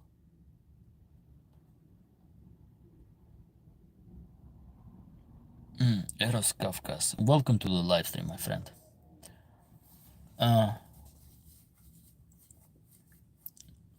We have the same mentality. We are almost the same people. I don't want the patriotism, the nationalism to create hate in Balkan. It's not good. Not good. Because I'm not so stupid to go, not because I'm not patriotic. I'm patriotic, I'm Albanian, I am proud about being Albanian. But I'm gonna tell you something. I don't spread hate. Because in different times, we had a different relationship with other neighbors. It's the politic that encouraged the hate in people. And some of the historian with the patriotic feelings spread those hate in people. And people in the crowd applaud, get anxiety about what they say or something like that. Who cares now who was the first in Balkan? Live the reality, people. The history is knowledge, I understand. But live in peace. Share love to each other. Share positive. Cooperate with each other. Doesn't matter where you are from. If you are a good person, you show respect to me, I will respect you. Period. I don't care about the belief system, your nationalism, your origin. If you are a good person, I will respect you. If you don't show me respect, I don't care if you are an Albanian or if you are a Serbian. I will not respect you. I will keep distance of you. It's like this. It doesn't matter who are you from. You have to understand. For me, it matters the humanity. If you are human, if you respect, I will respect you back. If I don't see respect, if I don't get the respect that I'm giving, no, I will not respect. Doesn't matter who you are from, where you are from. You are from my city, you are from my neighbor. If you don't respect me, I will not respect you. I'm gonna keep distance of you. It's like this. If you are a good person, doesn't matter where you are from. If you show me this, I'm gonna respect you back. It doesn't matter what's your belief system. It doesn't matter your origin. It doesn't matter where you live. No, I will not show, because I've seen, for example, in TikTok, and that's a fake one. That's a fake one. I'm not talking about the other people. I'm talking about some Albanian. If they go live with a Serbian person in TikTok, and when a woman or man said that I'm Serbian but I don't have a problem, and those guys, because of the audience, look how fake they are. They kick out of the live stream the person. That's a fake. Honestly, they are fake. I do not like fake people. Period. I don't like those fake people. Because a smart person will understand, if you're gonna be alone with this person, with this lady, doesn't matter where she is from, you will not kick out. But because of the audience, you do that for attention. But it's a fake. And it's very ugly move that I've seen many times. When people spread hate, and I'm against the hate. I'm against unfair stuff. Period. I'm trying to be as much fair as I can. I always want to be a fair person with other people. But when I don't get back what I give, no, I will not give it anymore. For what reason? When you don't show me the effort, when you don't show me the same respect, when you don't give me back what I give you, when I don't get the feedback and I get a negative feedback, doesn't matter where you are from. Doesn't matter what's your nationality. Doesn't matter if you are my friends from the school, or when we were in this elementary school together. Doesn't matter if I don't see that kind of respect. I do not care where you are from. But if you give me the respect, the mutual respect, mutual stuff, for me it doesn't matter where you are from. Period. Okay. Hold on a second. Debo from Karachay, Cherkezia. Hello, how are you doing today? Kabardino, Balkaria, our Bulgar brothers too. I do not know. I don't think so. I think that are like a Turkish line. Kabardino and Balkar.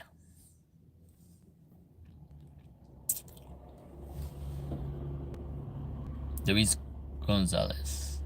Okay, everything is well. How are you? I'm doing good. How are you? What's your favorite dog breed? The Livestock Guardian dog are my favorite, my friend. The Landrace dog, the archaic type, are my favorite dog. Kangal, for example, for livestock, is one of my favorite one. Kevin Cash, I must go, my friend. Thing must be done. Thank you for the information broadcast. I enjoyed it greatly. I see you the next time. God bless you. God bless you too, Kevin Cash. I appreciate your support. I appreciate your loyalty. And I appreciate your time that we share together.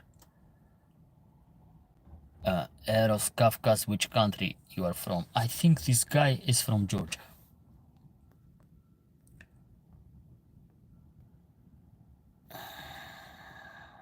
Okay. So we are brother all from the Balkan to Kafkas with a drop of the same blood. Well, the Balkan mentality, the Balkan culture, it's 90% the same.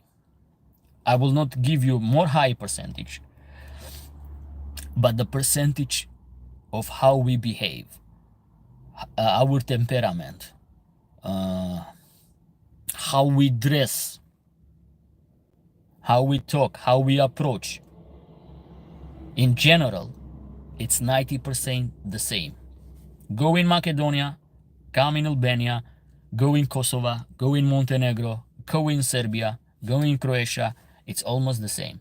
Yes, there are some differences, no doubt about that. But there are different between Albanian with Albanian too. depend of the region. But I'm talking about in the general. Okay. Balkan and Caucasus has some international problem. Yes. I don't know why those it's and actually even the history almost of the Balkan and the Caucasus is almost the same. Almost the same.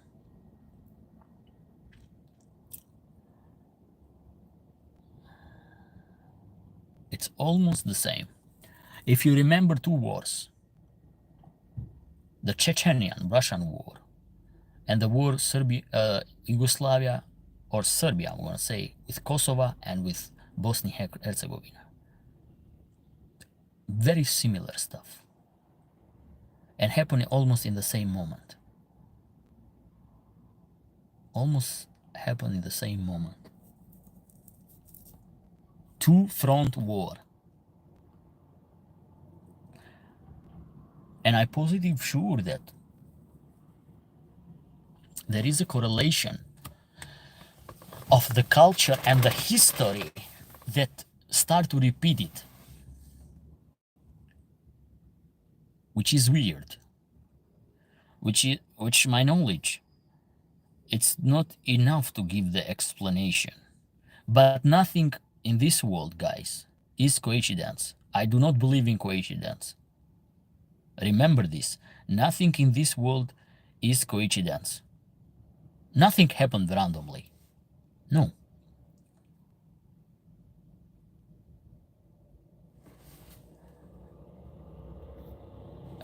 We are some idiots, I think. No, we are not idiots. Why we say that Balkan we are a little bit crazy. Yeah, I understand this, but we are not idiot. I understand that you are saying you're gonna say we are silly. Everybody is silly. I have many Armenian friends here.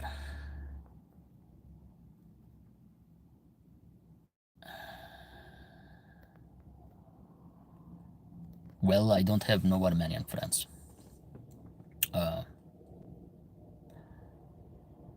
It doesn't seem credible.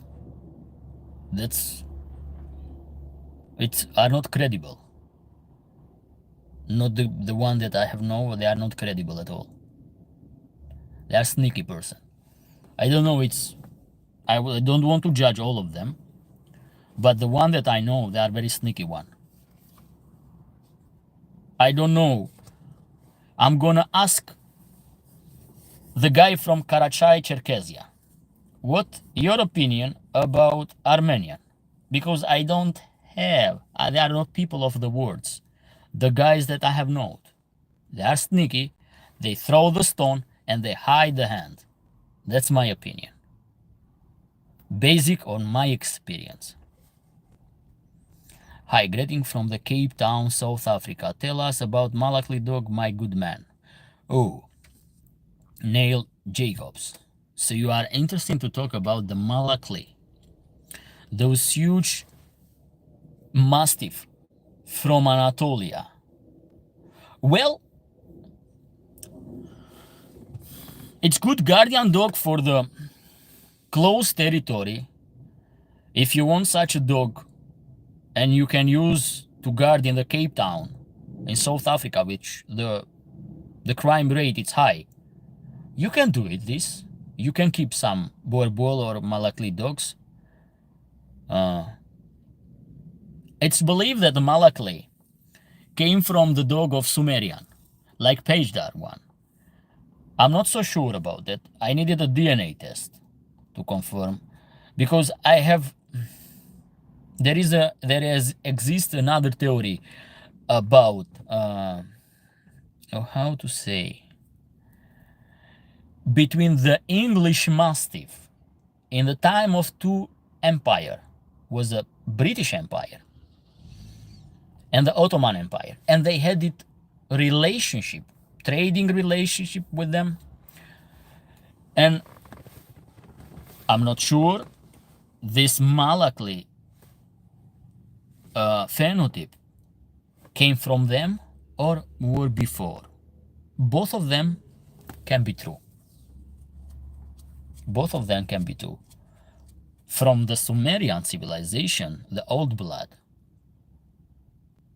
or from mixing with the English Mastiff, sorry about that. Folklore clothing is interesting in Balkan. Yes.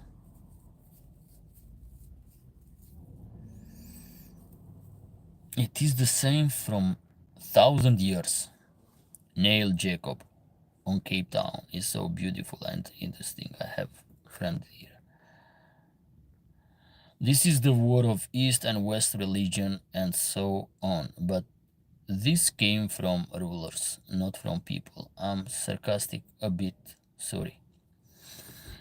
Very interesting. We don't, not the common boundaries, but a lot of similarity.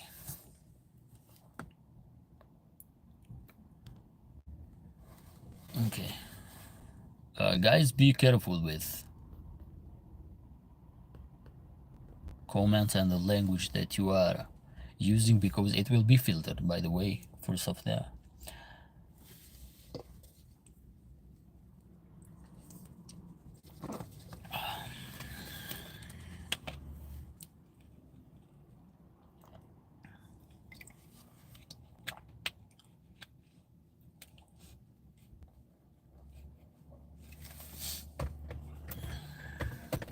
Okay, let me see a little bit the battery. Okay, I have battery, so we're gonna stay a little bit longer. Not a big deal. The conversation are interesting.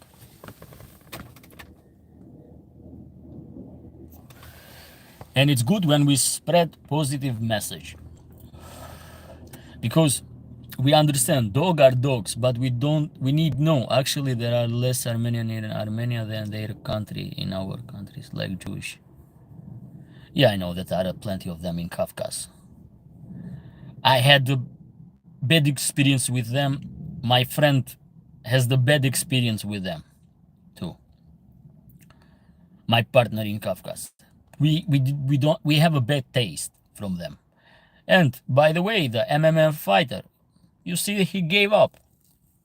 He couldn't make the weight, and he was complaining that he get back injury, which I do not believe that, guys. And I don't think that none of you will believe that. Are there any of our borbal dogs in your region, and how do they adapt to your climate? Oh, I saw one time, the first one in Kosovo, was a bridal one, borbal. Normal, it's not a big deal. I know that the temperature in South Africa are warm, but we have a continental climate in Balkan, so they do great. They don't have so much problems. Yes, in the winter, because of the short hair, they are not the best dogs, but people has kennel cover, so they do well. They do well. It's not so popular in Balkan. Borbal dogs are not so popular.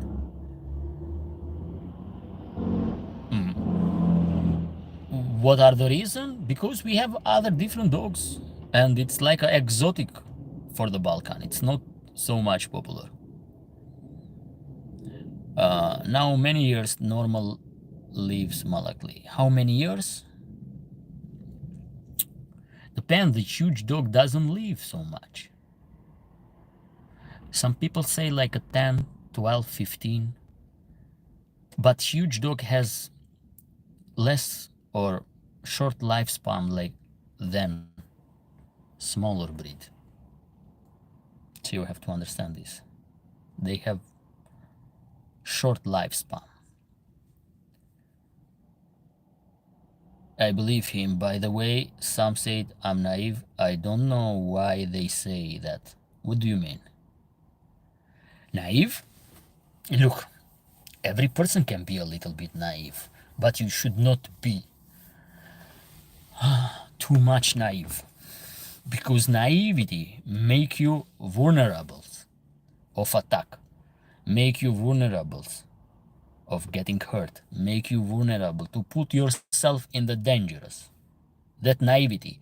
Or I think that people, when they take an action, they do with a full conscience, but they are not able to accept or to take the accountability for their action. I don't think that it's just naivety. I don't think that people are so silly to be so naive. No. You know your action, what your action will bring. Your action will pass with a reaction. If you do a bad action, you're gonna have a bad reaction or the bad consequence after your action. It's like this. I don't believe that naivety is so much in people. No. Maybe people believe, but I suggest not to believe to everybody. No. Don't believe to everybody. Don't believe to everybody because it's very important to test the people. People should be tested. Test the people. Test, test, test. Life is a test, and you must test the people. If they fail it, get rid of them. Period. With age come experience, and one no longer makes such a mistake, but often too late. Look, about the naivety and to make the mistake, it's the problem. The skills to progress is to reflect in time. If you are a slow reflect person, it means lack of maturity, lack of knowledge, like lack of education, not lack of experience, but the bad experience that some people, I really don't understand. But people that are very slow reflect has the tendency to be the narcissistic person and very arrogant and very stubborn.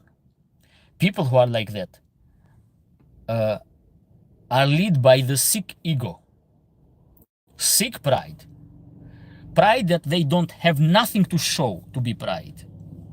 Nothing worthy at all.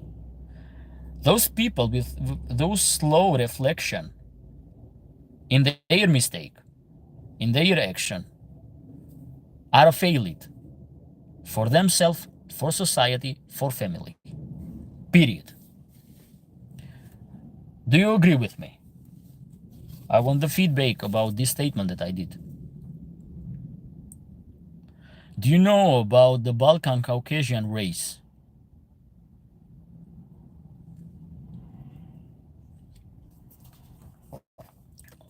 Anthropology. Yeah, I've studied a little bit the anthropology.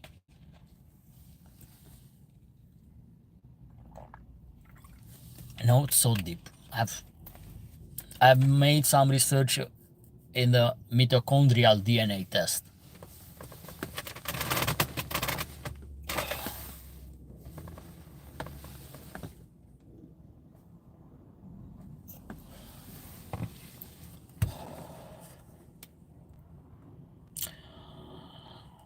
I've made some I've made some research in the DNA test about the anthropology, about the human race, about the modern human anatomy, or modern anatomic human, what we call the Cro-Magnon, that it just appeared like 30 to 40 years ago, instant, from hunter and gatherer. We need some more evidence. I think We have some missing links. It's so complicated sometimes. I don't know, do you understand me about this? But it's so complicated sometimes. And doesn't matter how knowledge I have, I have doubt in my mind. Too much theories in that. The haplogroup dominant, J2, J1, dominant in Caucasus, and the Balkan is I to A.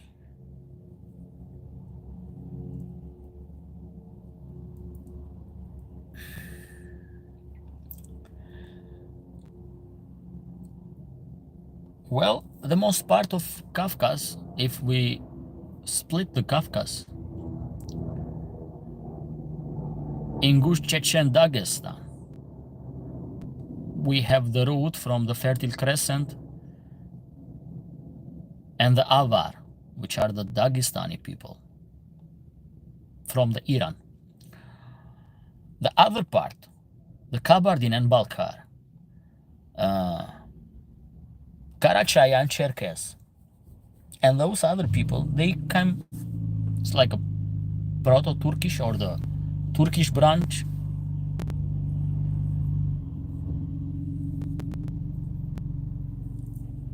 So I think that they were like a tribe, huge tribe people.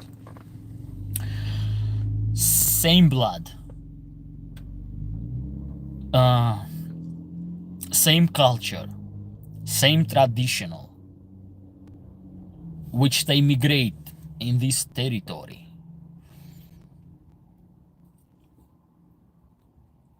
They migrate for Fertile Crescent, Ingush and Chechen. Avar from Persia. Still, it looks like even the Avar.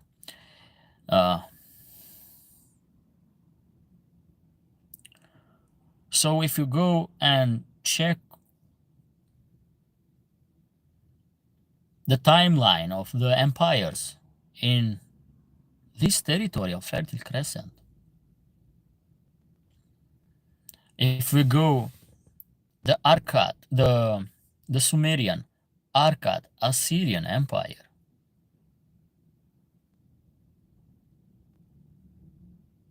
the Persian Empire, which was located in nowadays Iran, most of them.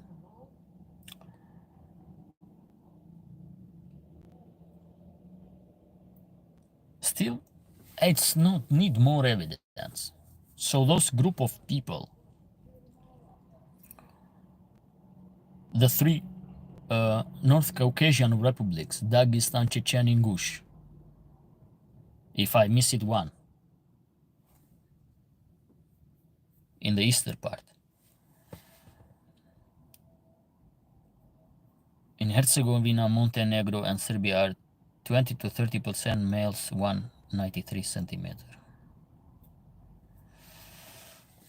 Yes, the tallest people are in that territory, in Montenegro and in Bosnia and Herzegovina. Very tall people. I believe, I'm not sure if they are the Illyrian blood or if they are Slavic blood. I'm not educated in that so much, to be honest. Where those tallest people come from. Or is like a Viking blood, because you have to understand that Huns and Goth came in Balkan too. For the people who has missed this part of the history. Yes, the Illyrian 85% and Slavic 50%. So it means like, and yes, the most percentage of the Illyrian DNA are Croatia and Bosnia and Herzegovina. I don't know about the Montenegro, I think the Montenegro too. By the study that has been done in the Institute the institution of eugeneia in Switzerland, the highest percentage of Illyrian genetic, it's in that territory. The Thracian, Scythian, and Sarmatian, Illyrian, Dacian. No, Scythian and Sarmatian are not Illyrian, brother. No.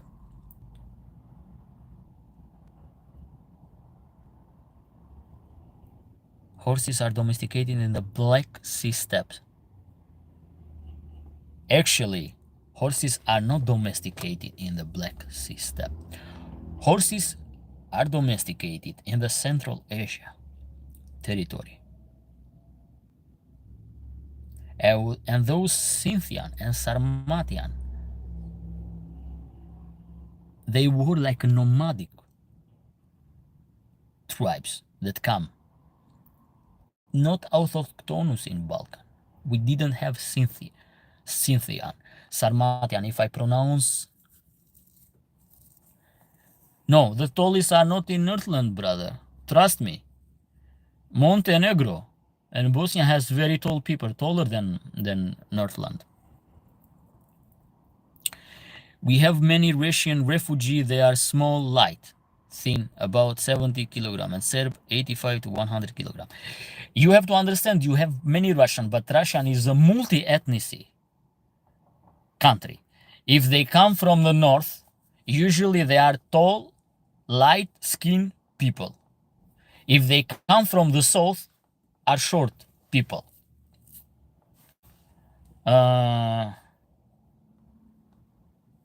Especially the south part of Russia has like a short one. The north part of Russia has the tendency to be taller, but not in the average. The Montenegro has the highest height by the average. No doubt. No doubt about that.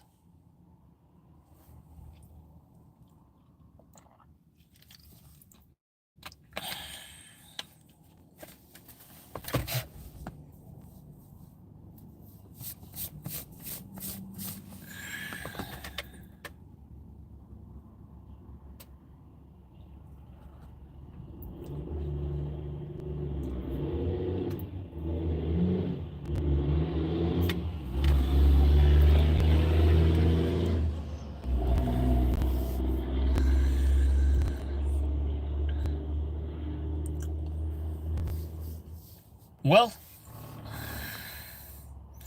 why you guys keep silent? Wake up, don't sleep so early. I know they are domesticated by Scythian, but do you know where the Scythian came from?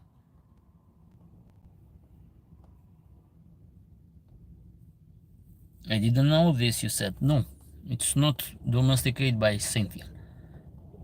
Scythian was good riders. Horse didn't domesticate in Yaman people or something like that. No. It's domesticated, the horses, the oldest domestication, the earliest domestication of horses, it is the Central Asia. Today we are a few men 70 kilogram because of obese. All come from Mesopotamia. Slavic people are not obese.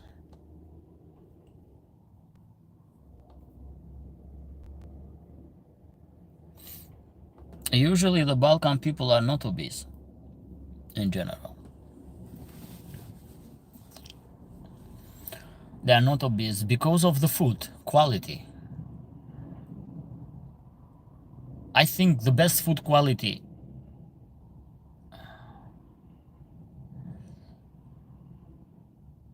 is in the east part of Europe. When I say east part of Europe, I will put east south part of Europe. I'm gonna just be a little bit more concentrate about the food quality. Yeah, nowadays we use a lot of pesticide.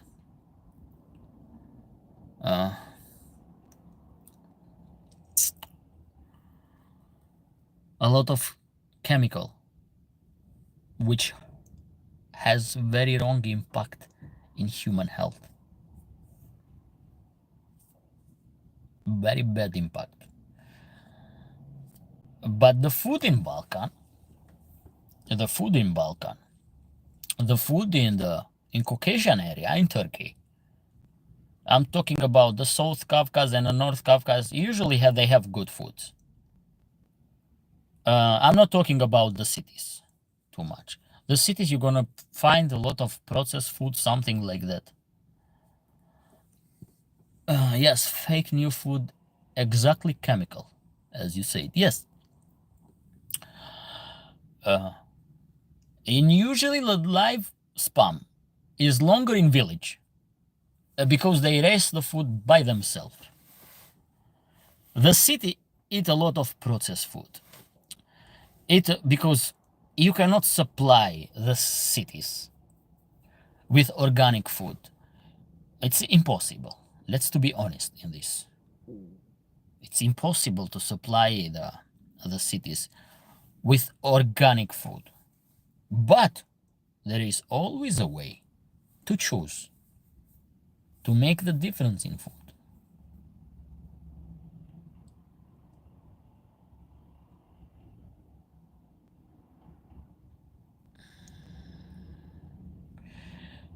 This come from the 1990s, start fake food. Yes.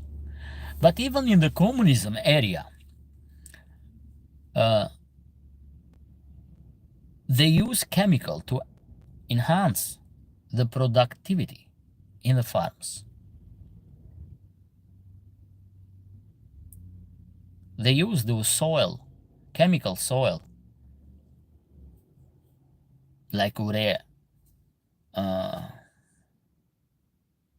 the superphosphate. They use it for agriculture, those. They use it in that time too, but was moderated, was very moderated.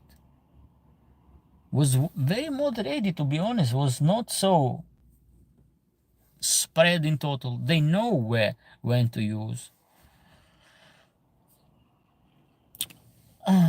What is bad for those territory, and I have saw in the livestock, when people treat the animal during the lactation. What is lactation? Is the period time when the animal produce milk. That's called the lactation period. They use antibiotic. They use a lot of chemical.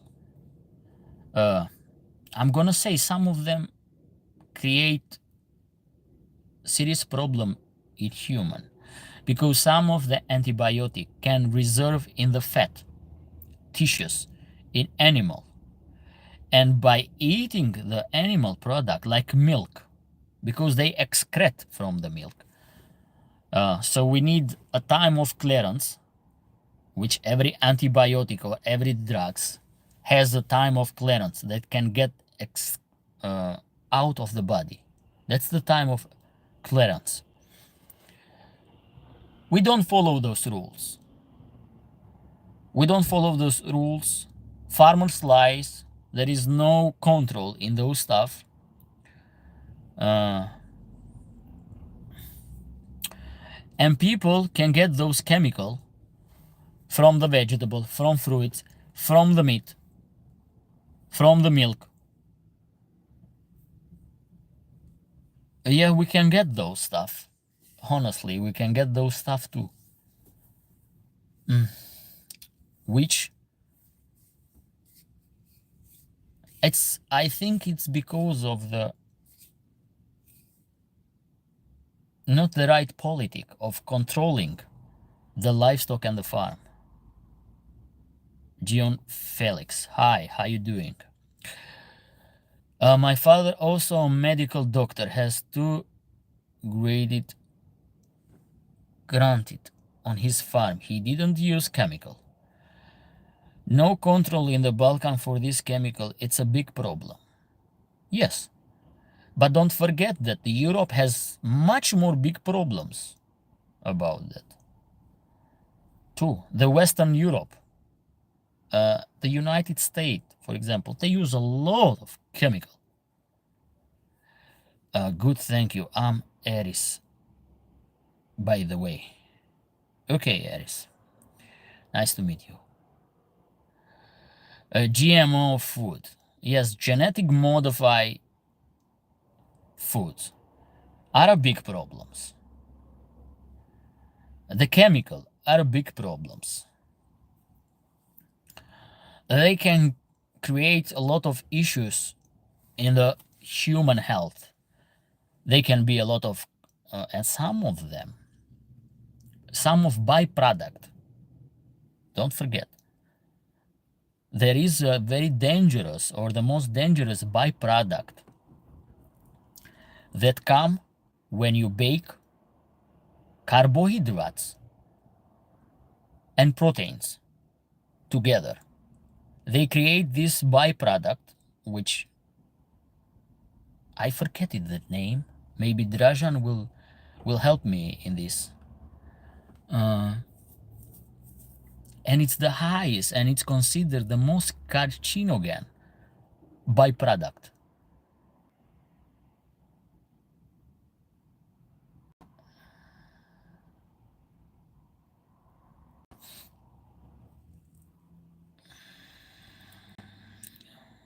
I know the person here. I know this person very well here in life. Don't you ever try to fool me. I know this person very, very well. The only thing that I don't like when snitches and coward come to provoke me. You know very well that I don't want to agree with me or not. So let's hide this person. Because I know very well who is he. And this is when you doubt in my knowledge.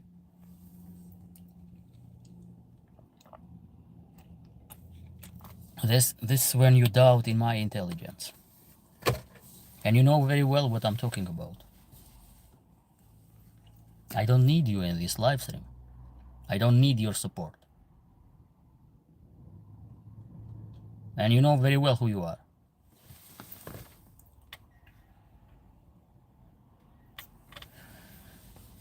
When you be a real person,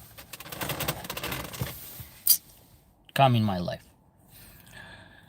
Okay, Joe Felix, you are handsome, by the way. Thank you very much. I appreciate that. Thank you for the compliment. Preservatives E. MSNNJ E. Yes, the aspartate. There are a lot of... No, it's not a preservative, Drajan.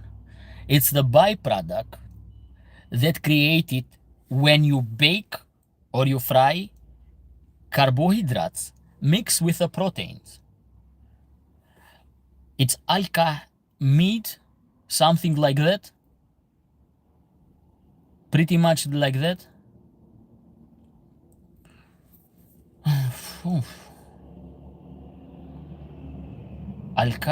It starts with A. I forget the name. God damn it. I forget the name of this byproduct that come when you mix and cook carbohydrates with protein.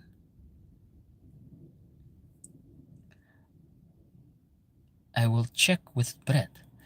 No, just it's a byproduct that is considered the most carcinogen product that you put in your body. When you mix those carbohydrates with proteins and you bake them, these create this byproduct, alcolamide, something like that. It's very similar name, but doesn't come in my brain for now. And I don't know why it doesn't come in my brain.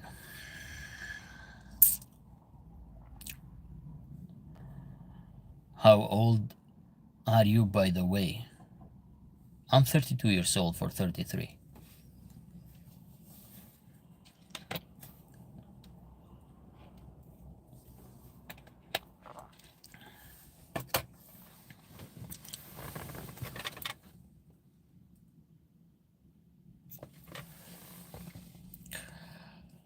Oh, nice. I'm 25. Oh, that's good. I eat healthy food sometime. I'm sinful to eat like chocolate. I can say no to them. Look, if you eat dark chocolate, get to 73% and higher. If you can hold that sweetness, because they are a little bit bitter. For me, which I don't use sugar, for me they are sweet. They are very sweet. How I created this behavior on myself when I stop it to use sugar in coffee, and when I stop it to eat sweet. Every time that I eat a sweet, because sweet make you addiction. Sugar is very addictive substance that you put in your body, because when you eat sugar and carbohydrates, one of the benefit is releasing the dopamine in your brain, and you make you feel good, and you make you to feel eat more those carbs, those desserts. But if you eat dark chocolate, has very good benefits. It's rich with antioxidants. It can promote stem cells in the body to recover the organs. Promote dark chocolate. And if you boil it, dark chocolate, and you drink a little bit warm, has this impact in the body that can increase the production of the stem cells. By the way, that's a good knowledge that you have. Dark chocolate with nuts, it's the best. Yes, with nuts it's has a good benefit, because from nuts you get some the omega-3 fatty oil, which help for you the brain and from the hearts too. Yes, drink hot chocolate, but don't mix it with milk. Don't mix it with sugar. Don't go higher than 73%, 75%, because if you go higher and you are the person that you like sweet stuff,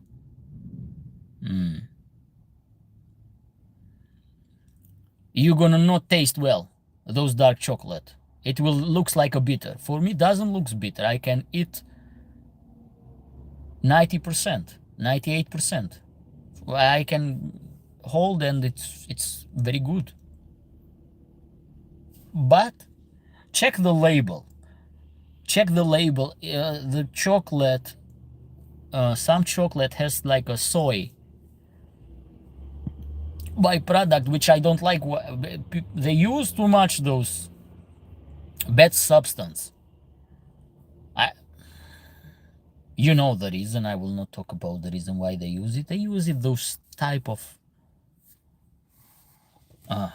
preservative, those type of substance that can create inflammation in the body. Oh, the wind is very strong today in Boston.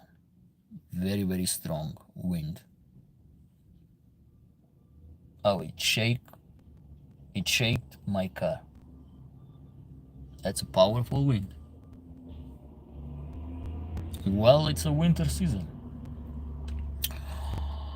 When they add sugar, they create a habit of eating more food. Yes. Because sugar in the brain releases the dopamine.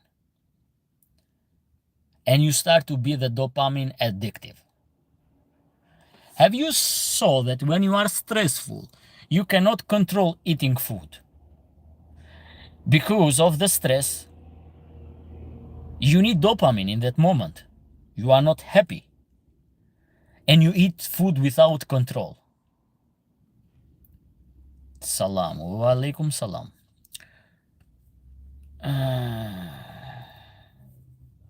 That's why sugar give Huge addiction.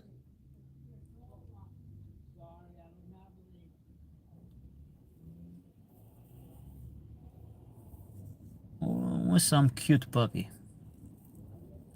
Very cute and fluffy one.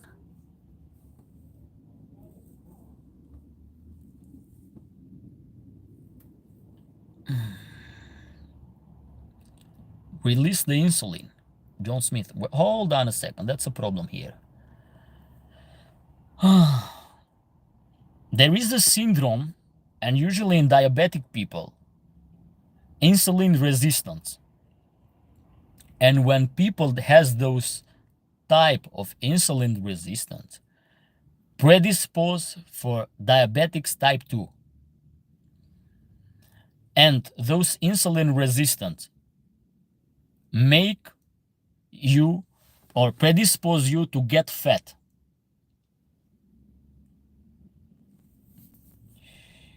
Joan Felix, you look angry. Are you okay? Okay, yes. What's wrong with this? Who is this person? Can you please? I'm not angry. I'm just talking for a topic. I'm not angry.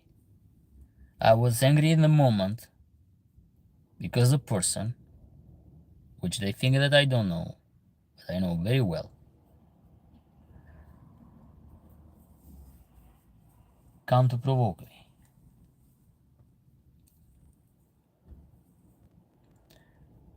I know the person that drink 2 liters of cola every day. Sugar release insulin in normal people. Yes, John, in normal people. But if you see how many people has these problems of insulin resistance, his weight is 135 kilograms, yes. And he has a lot of problems. He may be with diabetics. He may be with a higher fat in the bloodstream, which can create problems with the cardiovascular system.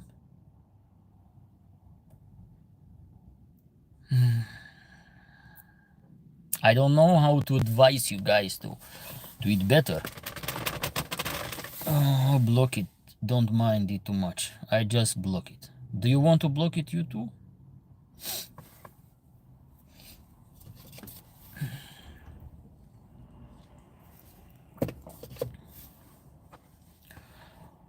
The study also state that the higher risk of the cancer was particularly observed in people who use the sweeter aspartate and acesulfam potassium. Yes, those substance, those chemical substance, those kind of preservatives increase the risk of cancer. They are cancerogen. Did I spell it well? Did I pronounce it well? Carcinogenic substance. Sorry about my English.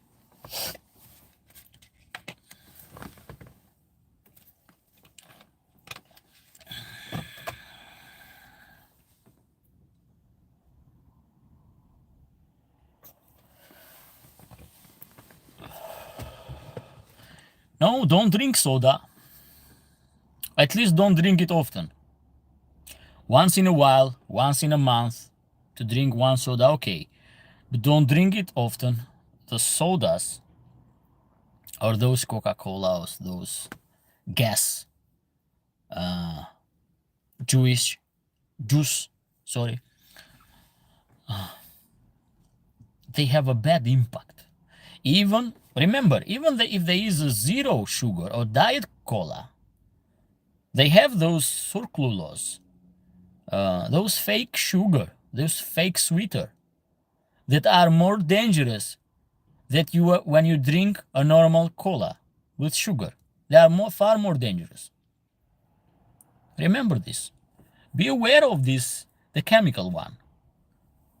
Those fake sweeter are more cancerogen than a sugar by itself.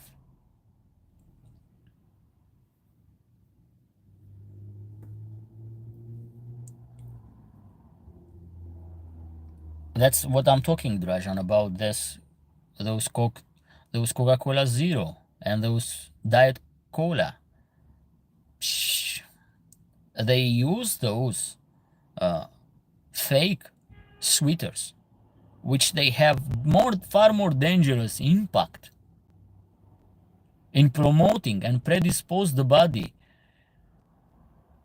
to create cancer cell. And what you are doing when you eat those sweeteners, honestly, and when you drink those sweet sugar, and first, how you compromise your body. I'm gonna explain very simply what people do and compromise the immune system. First, when you eat sugar, you decrease the immune system in your body. You decrease those immune system in your body. And what is one of the purpose of immune system and those immune cells?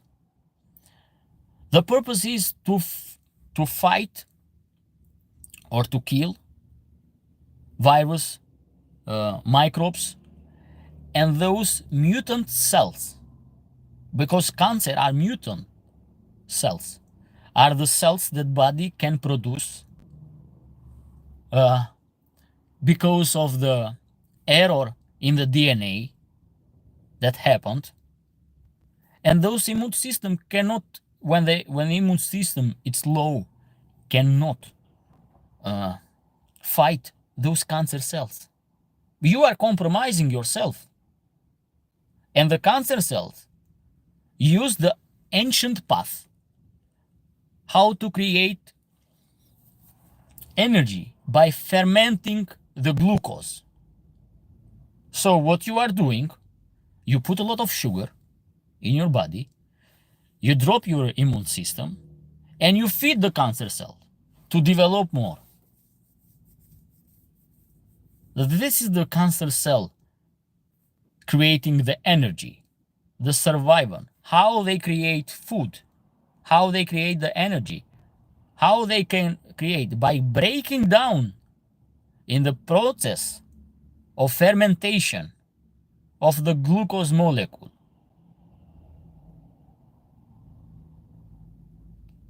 That's why it's good for people to do fasting, and it's good for people to get rid of those white carbs, bread, corn,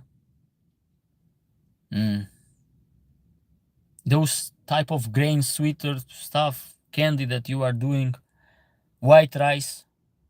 Try to minimize if you cannot just remove it, because it's very difficult to live carb free.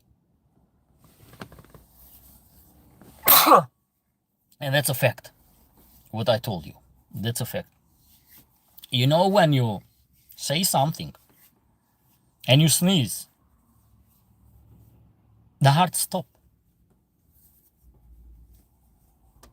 And you say something truth in that moment. It's a confirmation when you sneeze. I don't know, it's in your culture. God bless you. Thank you, Bella. I do not eat bread, but you eat pizza. And pizza is a bread. And pizza, you put pizza. You put bread. And the proteins. And this, when you bake, this create this byproduct that I talk, which is the highest cancerogen product. According to the study conducted by the Center of Science in the Public Interest, CSPI, they have been concerned that stevia may increase the risk of who? Because you didn't finish the sentence. Or I miss it out.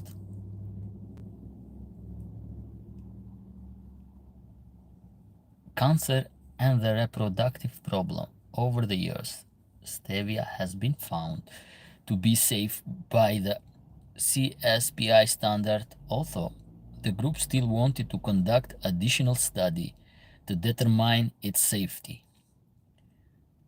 My God, I'm quitting totally. No, I don't say to quit everything. No. No, I'm not suggest like this. But try to minimize as possible the processed food. It's very important. Try to minimize as possible the processed food.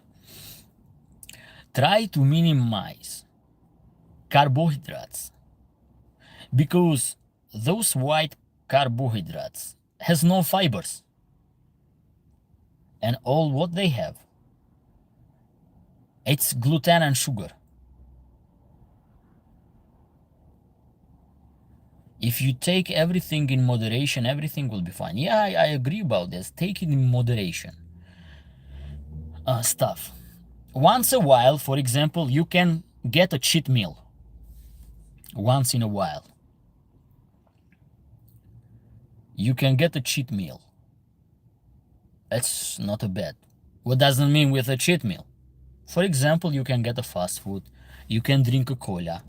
You can eat dessert. Once in a month, for example, it will not harm you. But if you use often those stuff, it will harm you. And it will be too late.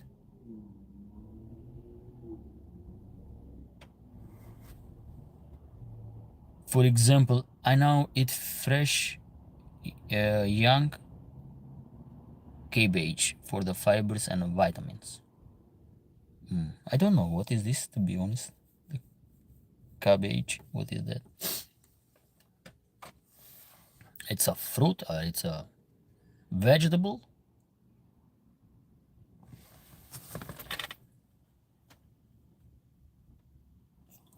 Oh, I forget pasta.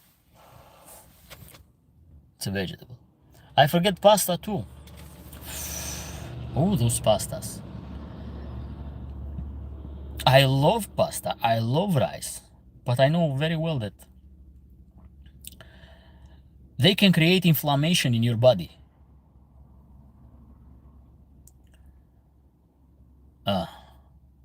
I love eating it raw. In Russia, there is a tasty chocolate with stevia.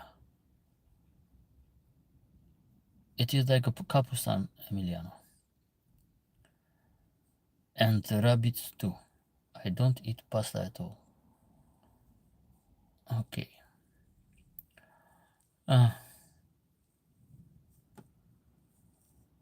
Well, I have cut the pasta a few months ago.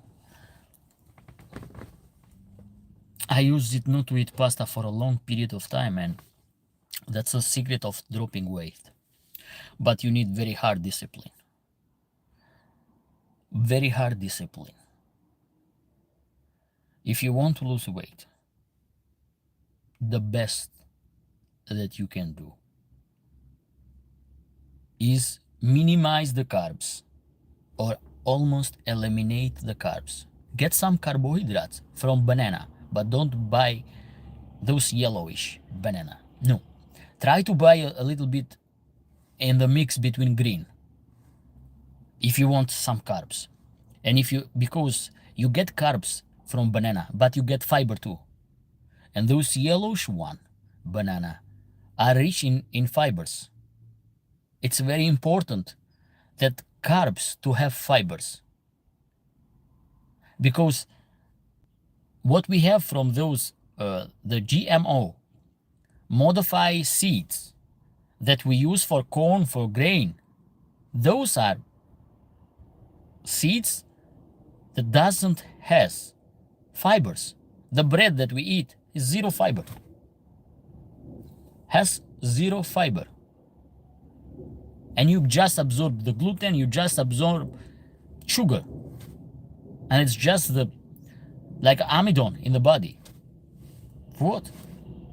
If there is no fiber, should just, because we don't need to absorb all of them. It's too much. And this is, prove it, guys, because I try to do the fasting, but because what I saw in my body, I have the insulin resistance, which, what is this problem with that? This insulin resistance predispose you for the pre-diabetic or diabetic. Just pay attention about this. Those, when you have these problems, this maybe is genetic, or maybe is something else, who knows? Or maybe it's because of the bad feeding behavior when I was a child. And but that can be genetic too. It's those kind of diabetic is, it's in the family tree. It can be heritage. And my grandfather, sister of my grandfather, my father, are diabetics type 2. So, and what's the first thing that you understand the insulin resistance is because even if you don't consume too much food, but when you eat carbs, like white carbs, rice, bread, pasta, those type of things, you start to gain weight. You start to gain weight, even if you consume a less calorie. It's not only the calorie deficiency. It's not so easy. Like the science, you said that you need like a 2000 calorie per day. If you take in the form of the sweet, of the carbs, you're gonna gain weight in this moment. You're gonna gain weight in this moment. Because of the insulin resistance in the body. So all those kind of glucose, or from the breakdown of carbs, the carbs will gonna break down in glucose. They gonna restore in the fat area. And where are the fat area? Mostly the belly, the love handle, in the visceral part, internal fat, they're gonna start to restore. It's not just the bed, it's not the fat, the most danger which restore in the belly, but inside in the visceral organs. That's the most dangerous one. This is the most dangerous fat restored. That's the most dangerous one. They can block arteria. You cannot get arteria blocked, and you are in danger not only because of diabetic. You have now cardiovascular problems. So pay attention, because it's what we see outside in the skin as a restore. It will not make so problems, but the restore fat in the visceral organs, liver, heart, they has the tendency to restore fat too. The omentum, which is like the fat envelope that protect the organs. The intestine restore the fat too.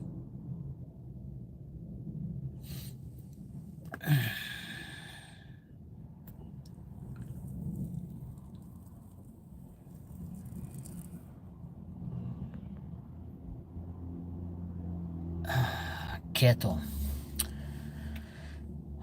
The best diet is like a carnivore diet to lose weight. You can go and do exercise. No. If you have insulin resistance in your body, you can do as much exercise as lot. You can increase the body muscle, the mass of the muscle in the body. Yes, you're gonna burn some calorie. But if you eat carbs, it's very hard to lose that stubborn belly fat. It's very hard to break down that fat. It doesn't matter if you do exercise, no. And by the age, because of the hormone disbalance in the body, you are more predisposed to gain weight. You are far more predisposed than a teenager. I think I was clear in this topic. The same thing happen in animal too. The same thing happen in animal too. Have tried a month of keto with 3 days hunger and then just for experiment. I walk 4 kilometers a day in the morning. Okay, walking it's good. Walking is good even to improve the cardiovascular system. Only water. Yes, if you want to do the fasting, black coffee, water. And you just put a window time when you're gonna eat. Okay, in the past I was lean and fast like a greyhound, but now I'm slow and heavy like a mastiff. Oh, yes, the age, like or not, the age change the metabolism in the body, and especially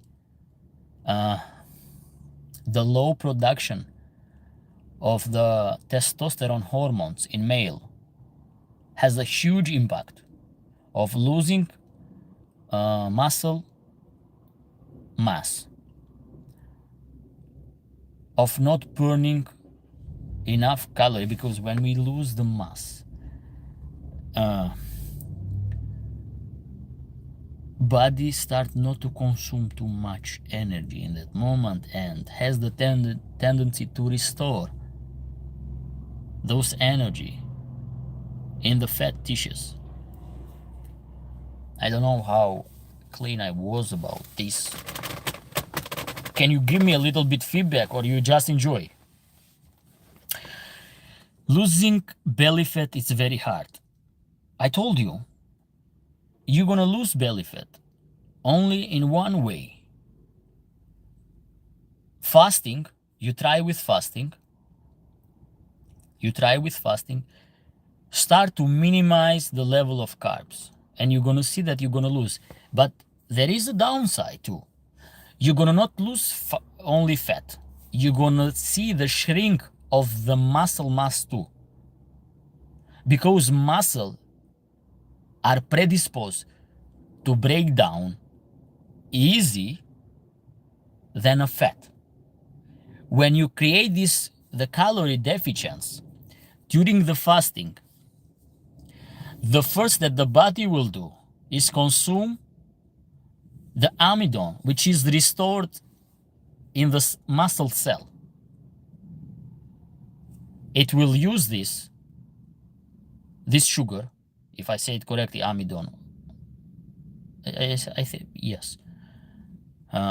When the glucose is restored to the muscle, they're gonna use first this as the energy resource. When this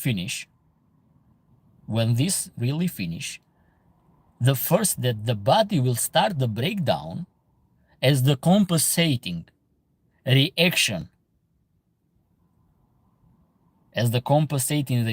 of this shock of energy, lack of energy, they're gonna start to break down the muscle cell. After this, they're gonna start to break down the fat cells.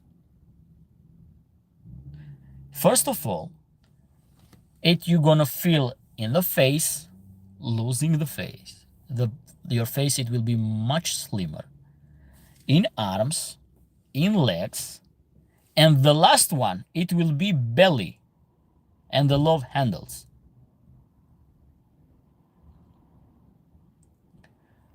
Target of losing belly and love handle. The body is almost the receptor because of missing some receptor in that area. they're missing the bloody circulation in that area. They have the tendency to be the last one they're gonna break down to create the energy. They have to be the tendency for those area part. Hey, I got a question. How it lives where you are, by the way? So you stay 4 hours and you just make me this question now?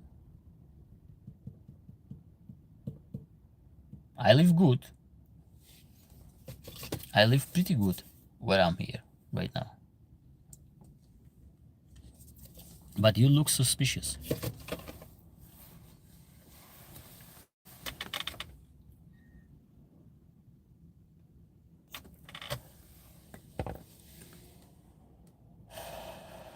I don't know what to say more. You look suspicious for me. I'm hearing you carefully. Okay. Okay, get some knowledge. Maybe you're gonna need. But I'm telling what I sense. I hope I'm not wrong. I hope to be wrong. My intuition tell me that you are something with a fake account.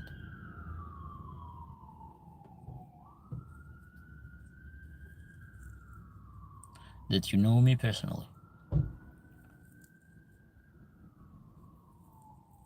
It's nothing the way. Okay, let's hope to be like this. Fish, bean, white and eggs for protein. Meat too. How you can say we are Balkan? Can we stay without eating meat? It's impossible for Balkan people not to eat meat. It's impossible, especially for people with blood group O positive. They are a meat eater. Meat eater. One way, I forget to say, about losing weight. Thanks God meat exists. Yes, it's impossible for me to stay without meat, honestly. It's impossible. And I think the most accurate study of having good health, cevapi, oh my God, the Bosnia make the best cevapi, brother. Cevapi cici. What are cevapi cici? They are like I will not say meatballs because they are like a finger. But Bosnia make the best cevapi. The best. Yeah, you can find in Serbia too, in Croatia, in Albania. We call, because of the Turkish language, chofte.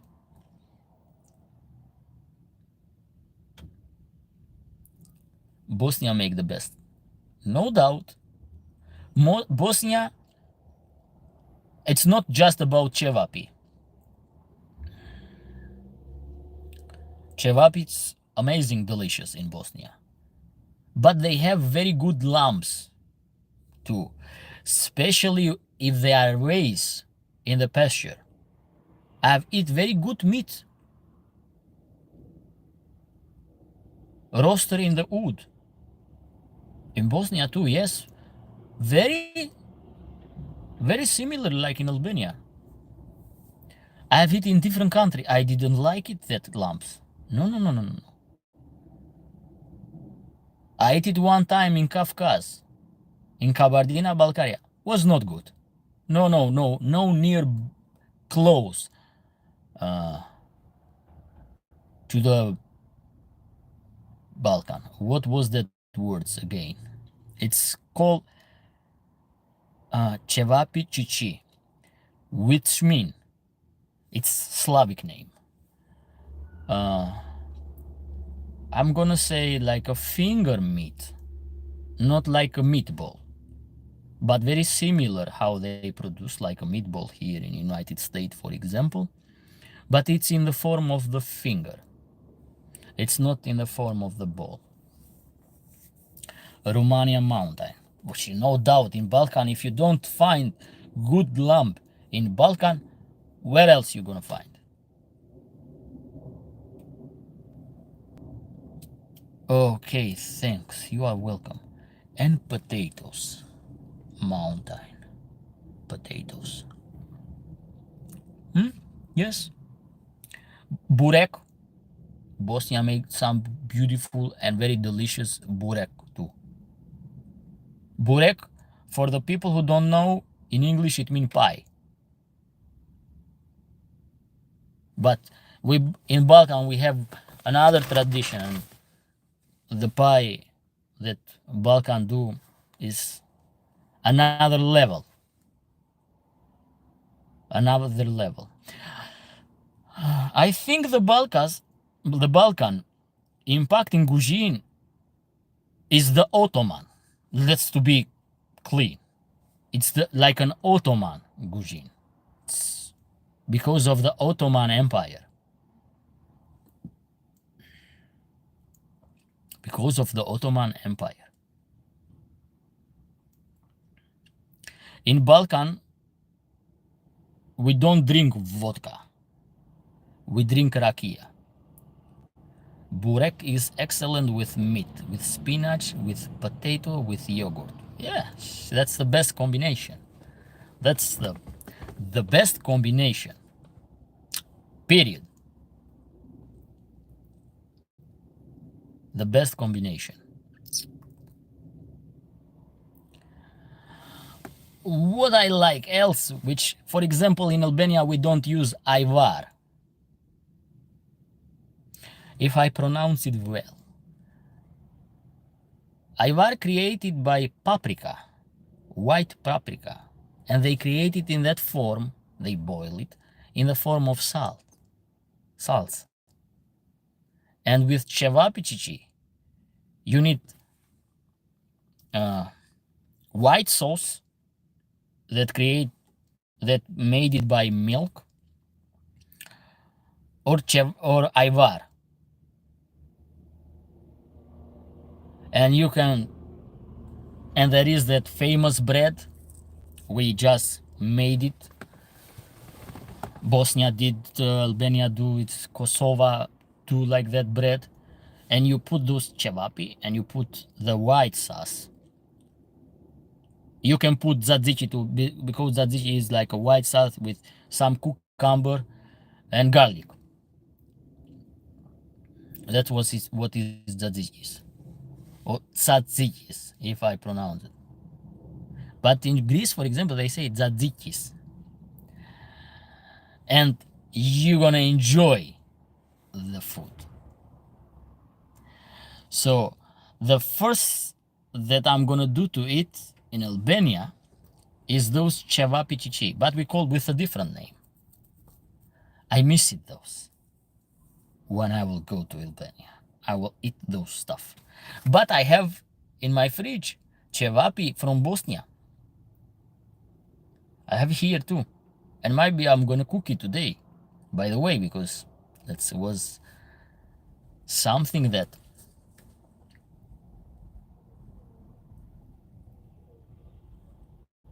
kefir and kapaj and onion. Look, in Balkan we consume a lot of onion. In Balkan. And onion has very good benefit for health. In Balkan, we eat, for example, salad with a lot of onion. We like raw onion.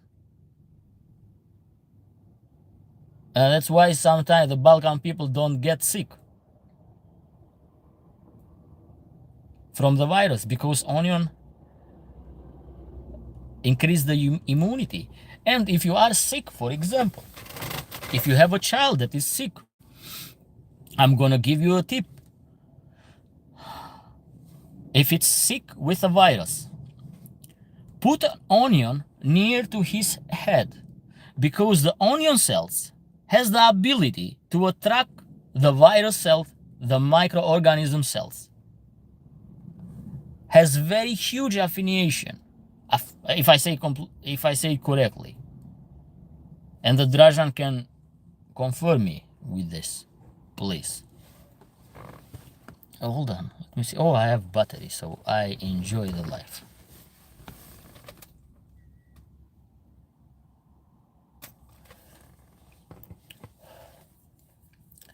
I eat piece of young cabbage and lemonade instead of acid.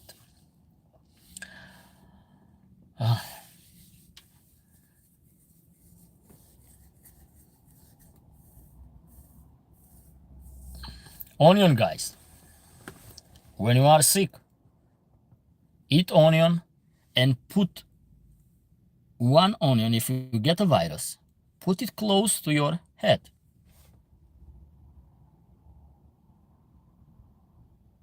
And you're gonna heal faster.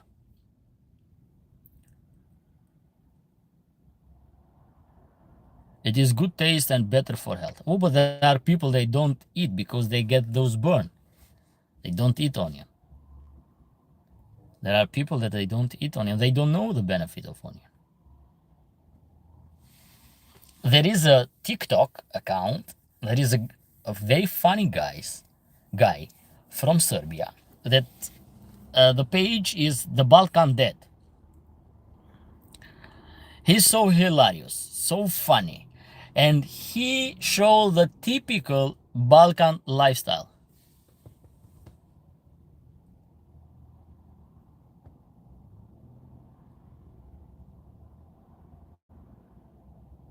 Onion and garlic are very beneficial, yes.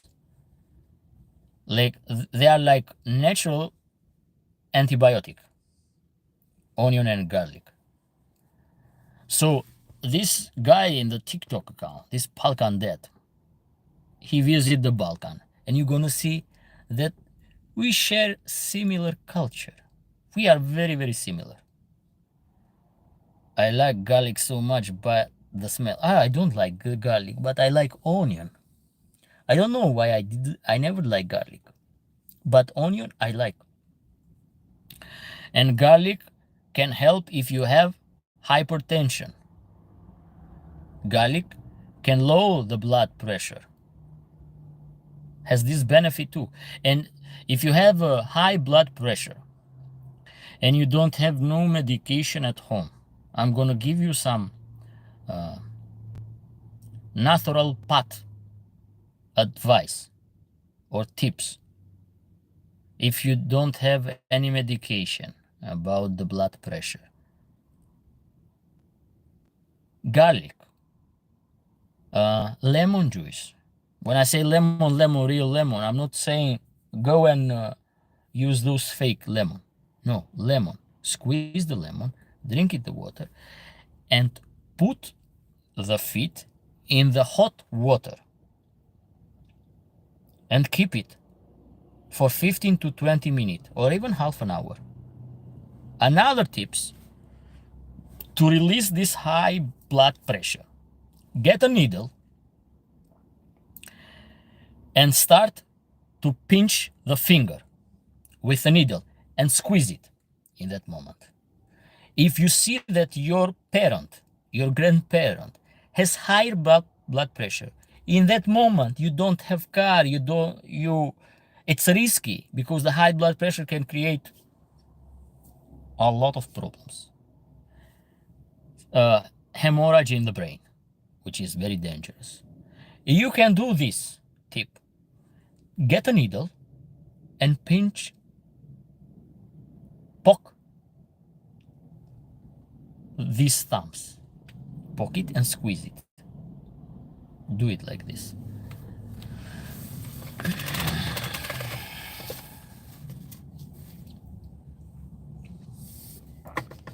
And you're gonna save the life of your person in that moment.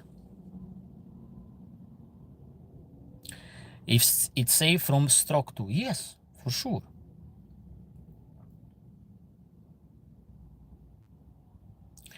Serbian are the funniest people in all former Yugoslavia. I think the Balkan are very funny one.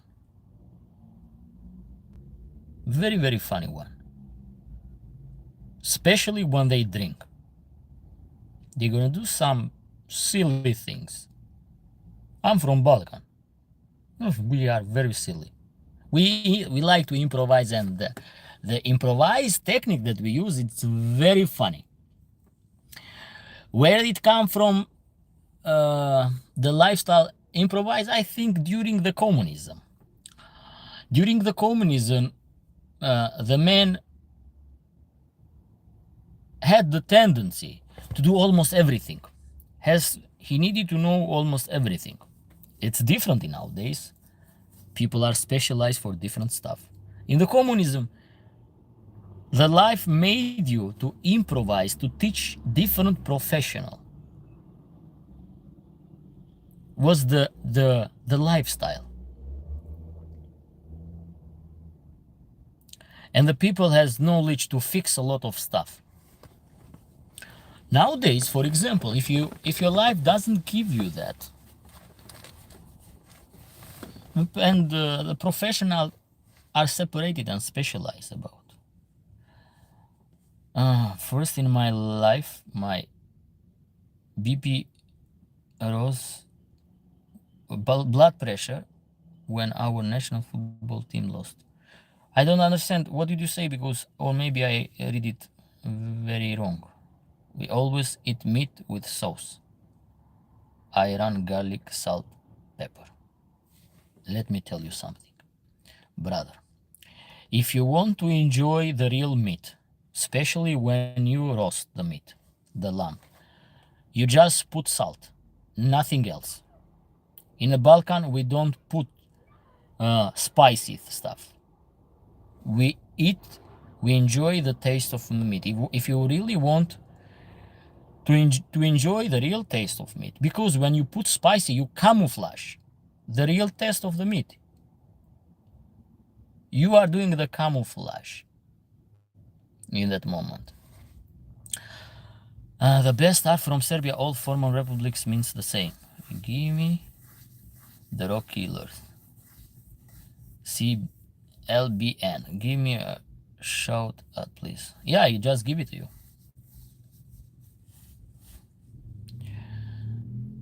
Caucasian Salinka. Saslinka. I don't know what is that.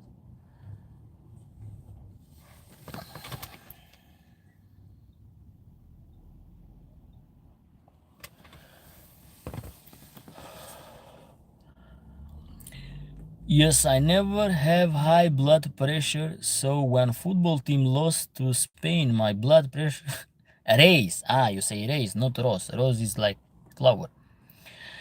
Race, it was terrible. Because I don't care about this. I don't care if Albania will lose in the championship. Yes, I'm gonna pay attention, but I will not make like a crazy fun. For what reason? I'm not so fanatic about the football. I used to be huge fan when I was young. But after 2002, I lost the internet because they started to sell too many games, too many matches. I agree, meat should have been meat taste only, salt and fry. Yes, if you want to taste meat, it's like this. No. If you put those spicy one, you compromise the taste of the meat. You are camouflage if it's good meat or if it's bad meat, if you do like this.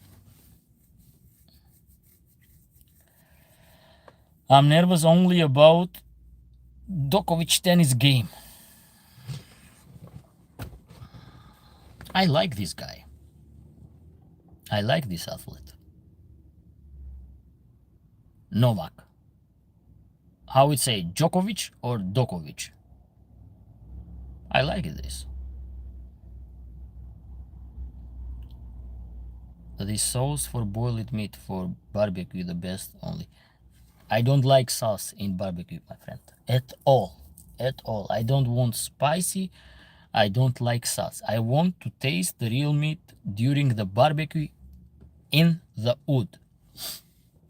I don't like when you put spicy,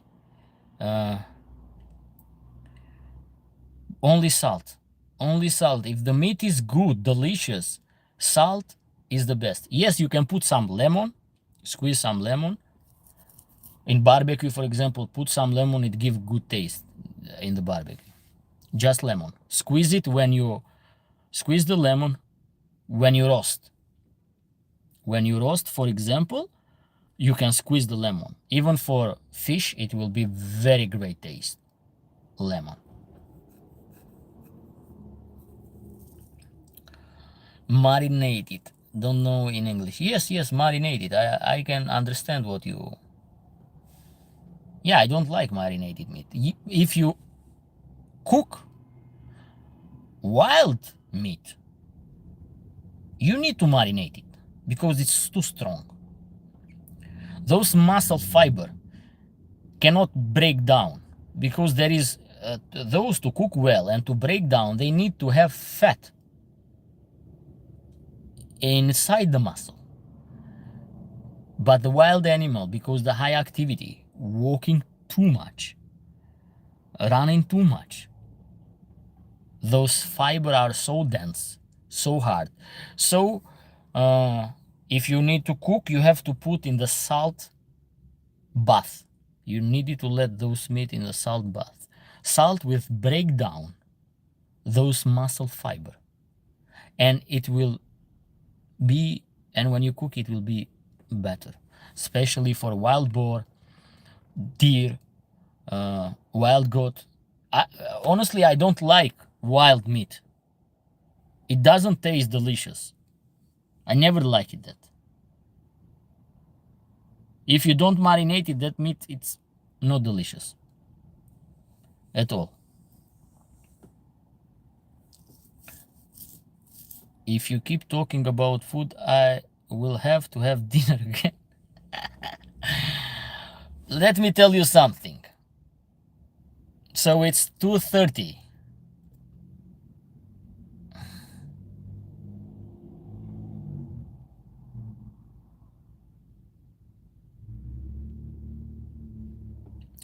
Look, it's a 2:30.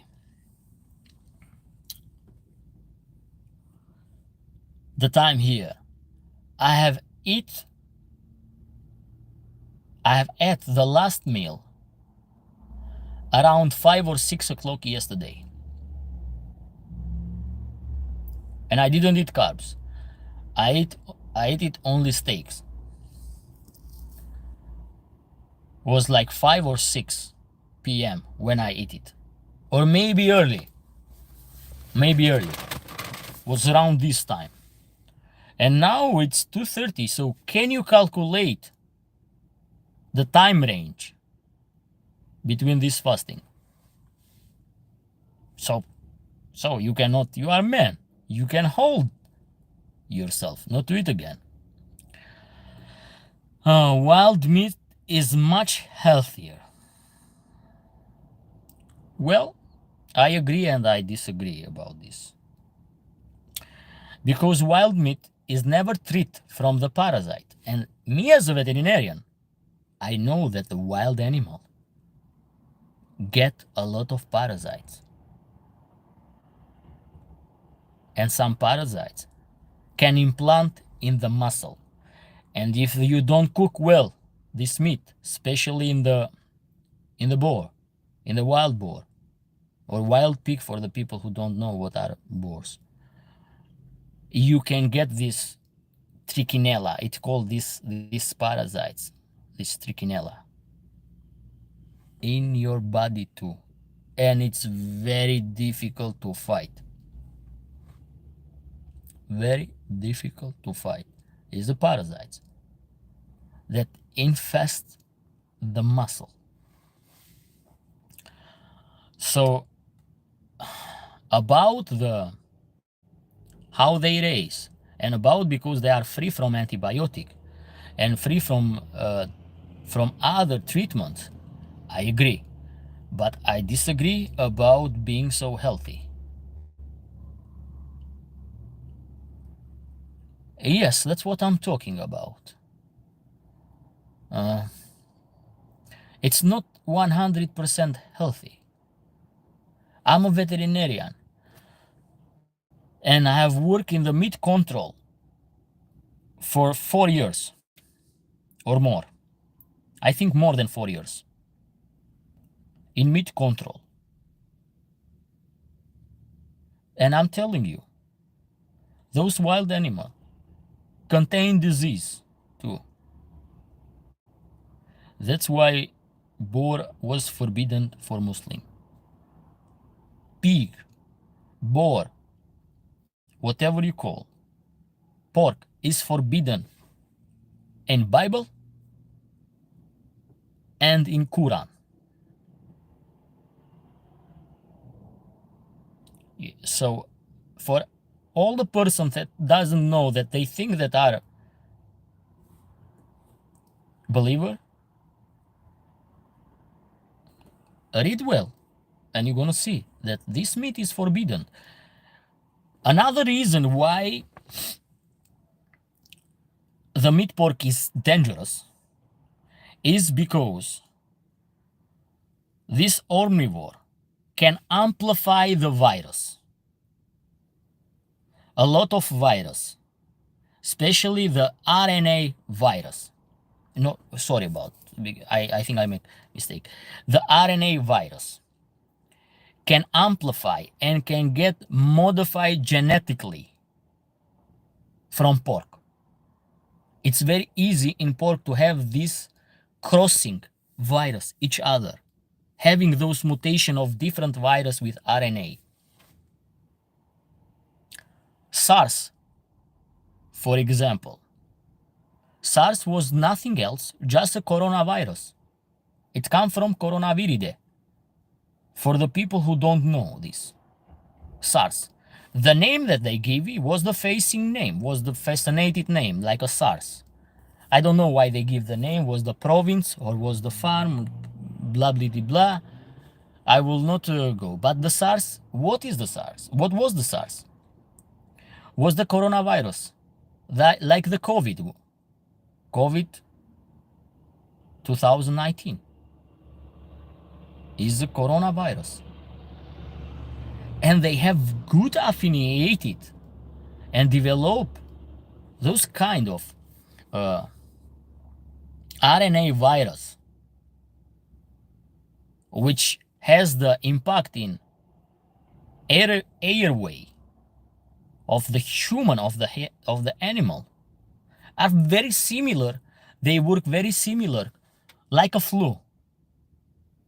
Very similar like a flu. They work very similar. And those kind of virus, the chicken flu, the pig flu, the horse flu, the human flu. In pig, they can get cross over each other. They can get mutation in pig. Pig, it's like a amplified of those virus. And what's the characteristic of those flu virus? Chicken flu can infect human. Human flu can infect other animals too. For example, COVID did not infect only the human, but even dogs and cat. For the people who don't know this, dogs and cat were diagnosed. We had it cases in the world diagnosed with those coronavirus, those COVID-19.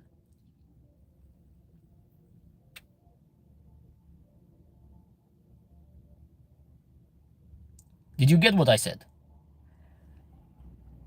Pig flu can infect human because they can find receptor in the human cells. They can find those receptor in human cells. Those kind of virus. They can find receptor and they can create problems in the human, in people. If you understand what do I mean. They have so affiliate receptor in the human body They have those affiliation. They can be modified every season, because this virus with the RNA, it's not a stable molecule. It's unstable. RNA is predisposed for the mutation. That's why it's very hard when you have to deal with the RNA virus. It's very hard to deal with the RNA virus because, of ability to modify genetically. This molecule, RNA, it's not a stable one. It's not a stable one. For this reason, even when you do the vaccines, they never create 100% immunity. They do not create. And sometimes, even when you get the vaccines, flu shot, for example, you get those flu, you get infected by flu. Why it happened? Because this virus, because of the unstable RNA, get modified every season.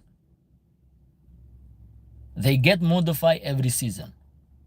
And you never have, for example, the right memory cells, immunity memory cells, which you get it from the vaccine. But those immunity cells, seems not to give 100%, and you show the symptomatic when you get flu, even you got the vaccine. The same thing was with COVID. I got 2 shots of vaccine from Pfizer one. 2 shots. After few months, I get COVID again. So the immunity is like a 40 to 50% because of this genetic mutation, of this RNA change. I just recovered from swine flu. My voice is still restoring. That's why. Swine. You say swine? It's like for the pig flu, for the people who don't understand.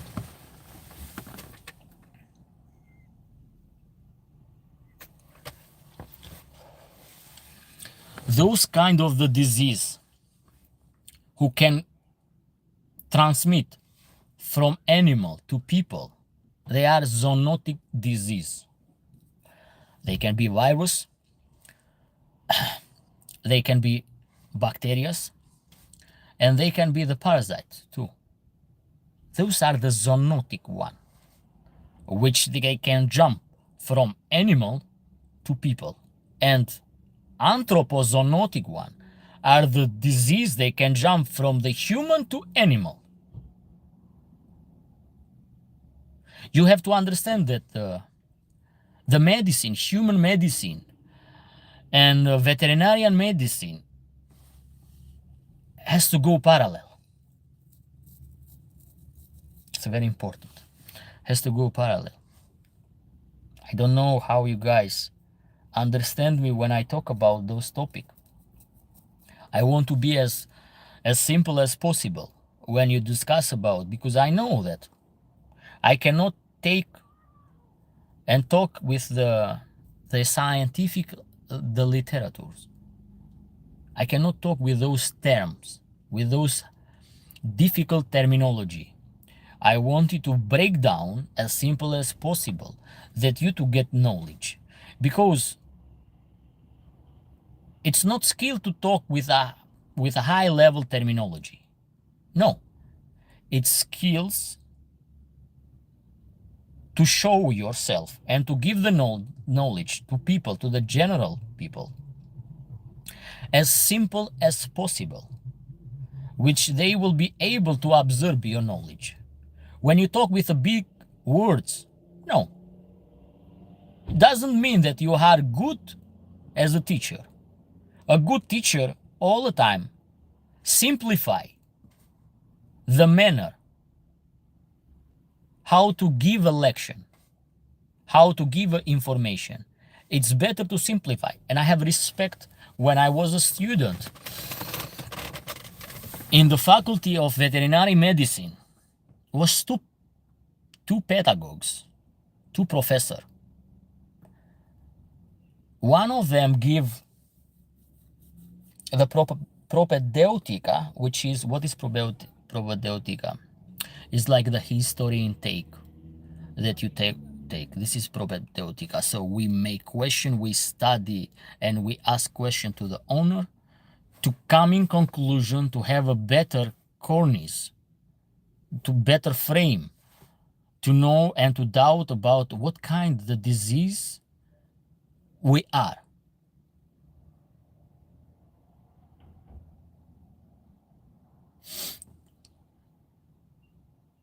And another one give the surgery and the anesthesia class. This one that give, it's a rest in peace because he passed away very young.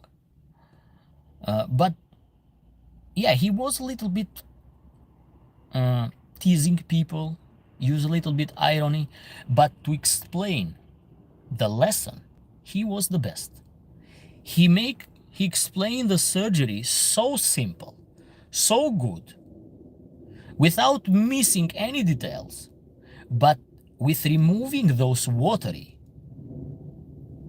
And when he was explaining the lesson, and for example, myself, I was able to visualize what he was explaining when he was explaining topic in the surgery and in anesthesia. Very high skill. And from this, I learned it. Those, to give the information without missing the details, but without using so huge big words, but by make and simplify the message to the people. It's very important to simplify the message to the people, because if you talk with big words, those kind of the terminology, those kind of psychology that has so huge words, so I do not like them. You don't need to go those huge words. You need to get the essence. If you don't get the essence, I don't care if you're the baggage that you have. But those big words, it's not normal. You cannot explain to the patients, human or the mother of pet, or father of pet, of the owner of pet, call whatever you want. You cannot explain with those huge, big words of terminology. No, you're gonna explain as simple as possible. So, the person to understand you in this moment. That's why. It's a skill to know how to give the knowledge. It's a skill to know to give the information. It's a skillful. Not everybody. You can have the knowledge, but you don't have the skill to educate people. You can be very good knowledge people, but to transmit the message to other people, not everybody has the skills.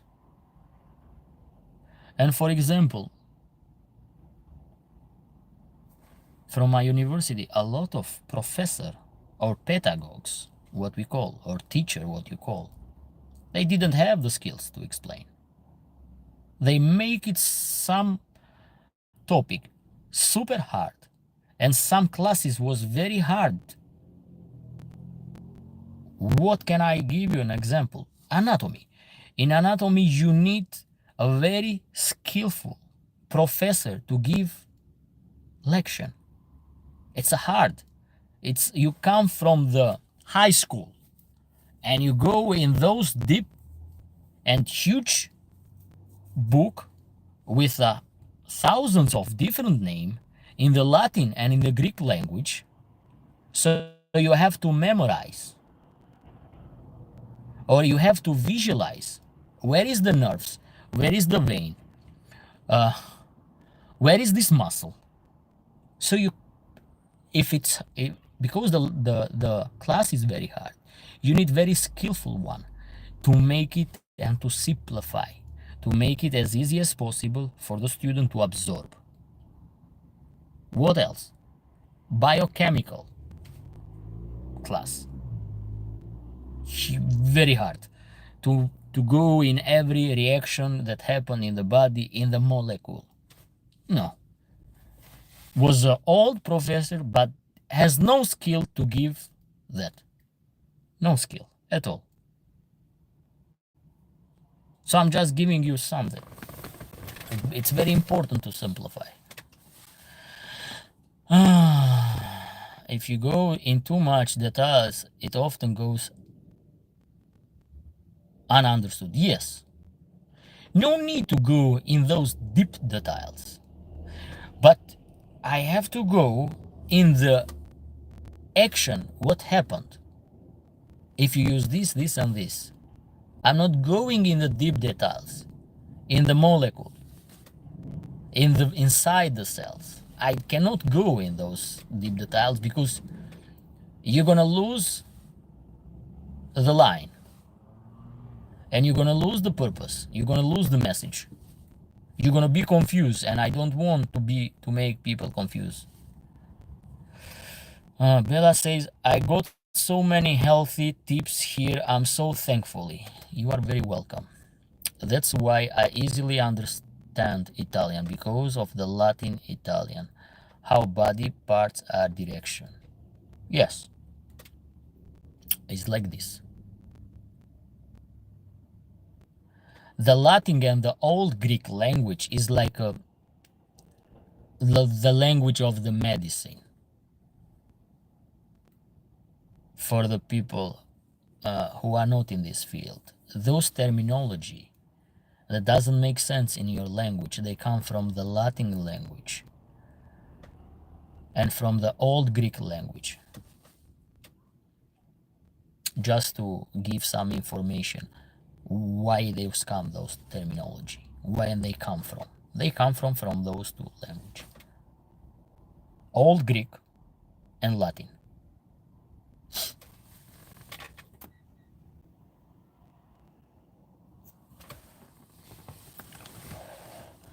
Linguistics also study Latin. Yeah, we study Latin in faculty too. Was mandatory to study the Latin language. And that professor that was given this class of Latin language, that we had it to improve with the terminology, because we needed to have a little bit background when we study other field, other classes, which they require the terminology. Was mandatory for us in the first year of Faculty of Veterinary Medicine, but was just 1 semester, was not 2 semesters, and I think was not enough. The paradox was that this guy was a Muslim that speak Latin, was a Muslim one that speak Latin. He was very fascinated about it. Very, very polite and very, very positive teacher. It's very positive, very polite, very friendly, but still 1 semester was not enough, I think, for but most of the time we went and studied, and we get more information during the post years, when we study, when we repeat those Latin words, those Greek words. It was like this. You cannot masterize the terminology in the medical field just because you study the Latin language. No. You're gonna start to have more confidence during the years, and when you see and mention these words time after time in different lessons.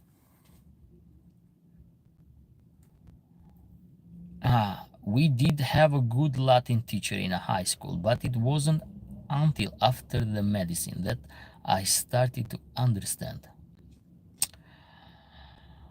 I told you, back home, the person and the teacher was a good one. But for us was a foreign language. Yes, sometimes correlate with Italian one. So has a little bit similarity, but still the Latin is not so. And not everybody speak Italian. For example, in Albania, I don't speak Italian, and I don't speak Greek language. I know some words, we understand because of the border, but still was not enough. So when we start to be often in contact with those words, after we start to understand the real meaning,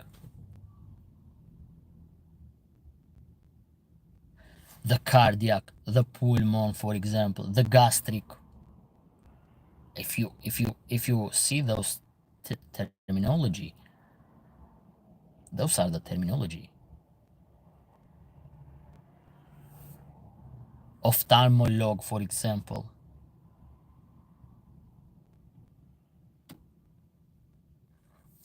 Cardiolog, for example. Neurolog, for example. Orthopedic. So those come from Greek and Latin.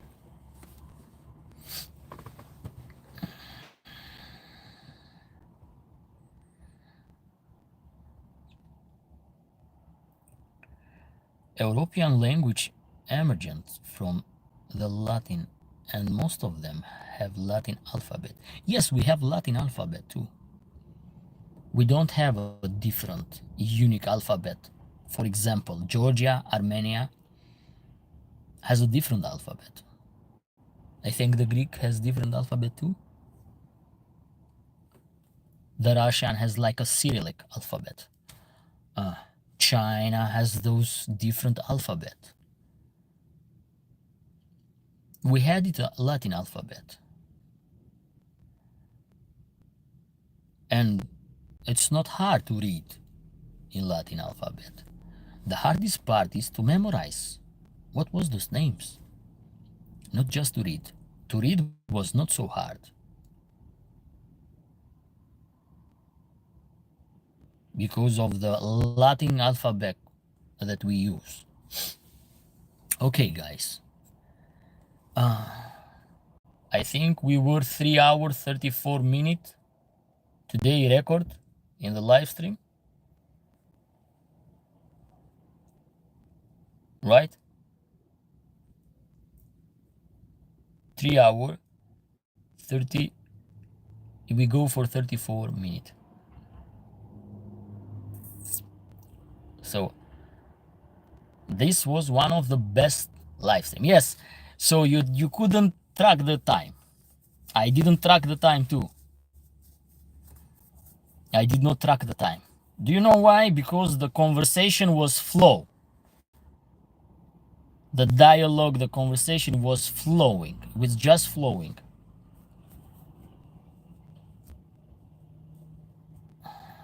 That's why I let it an open discussion. I didn't want it to focus only in one topic. I didn't want it that.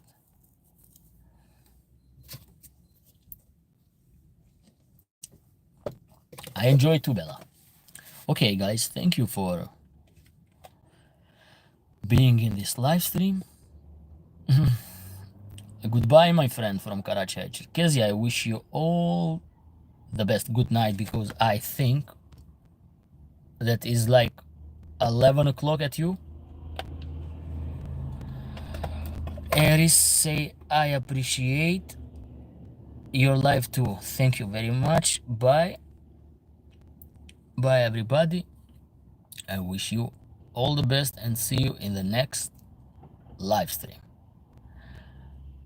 Yeah, so in Balkan is almost 9 o'clock, 9 p.m. But the Kafkas area, it's 2 hours ahead. Now my football starting low. Okay, watch the football. Bye guys. See you.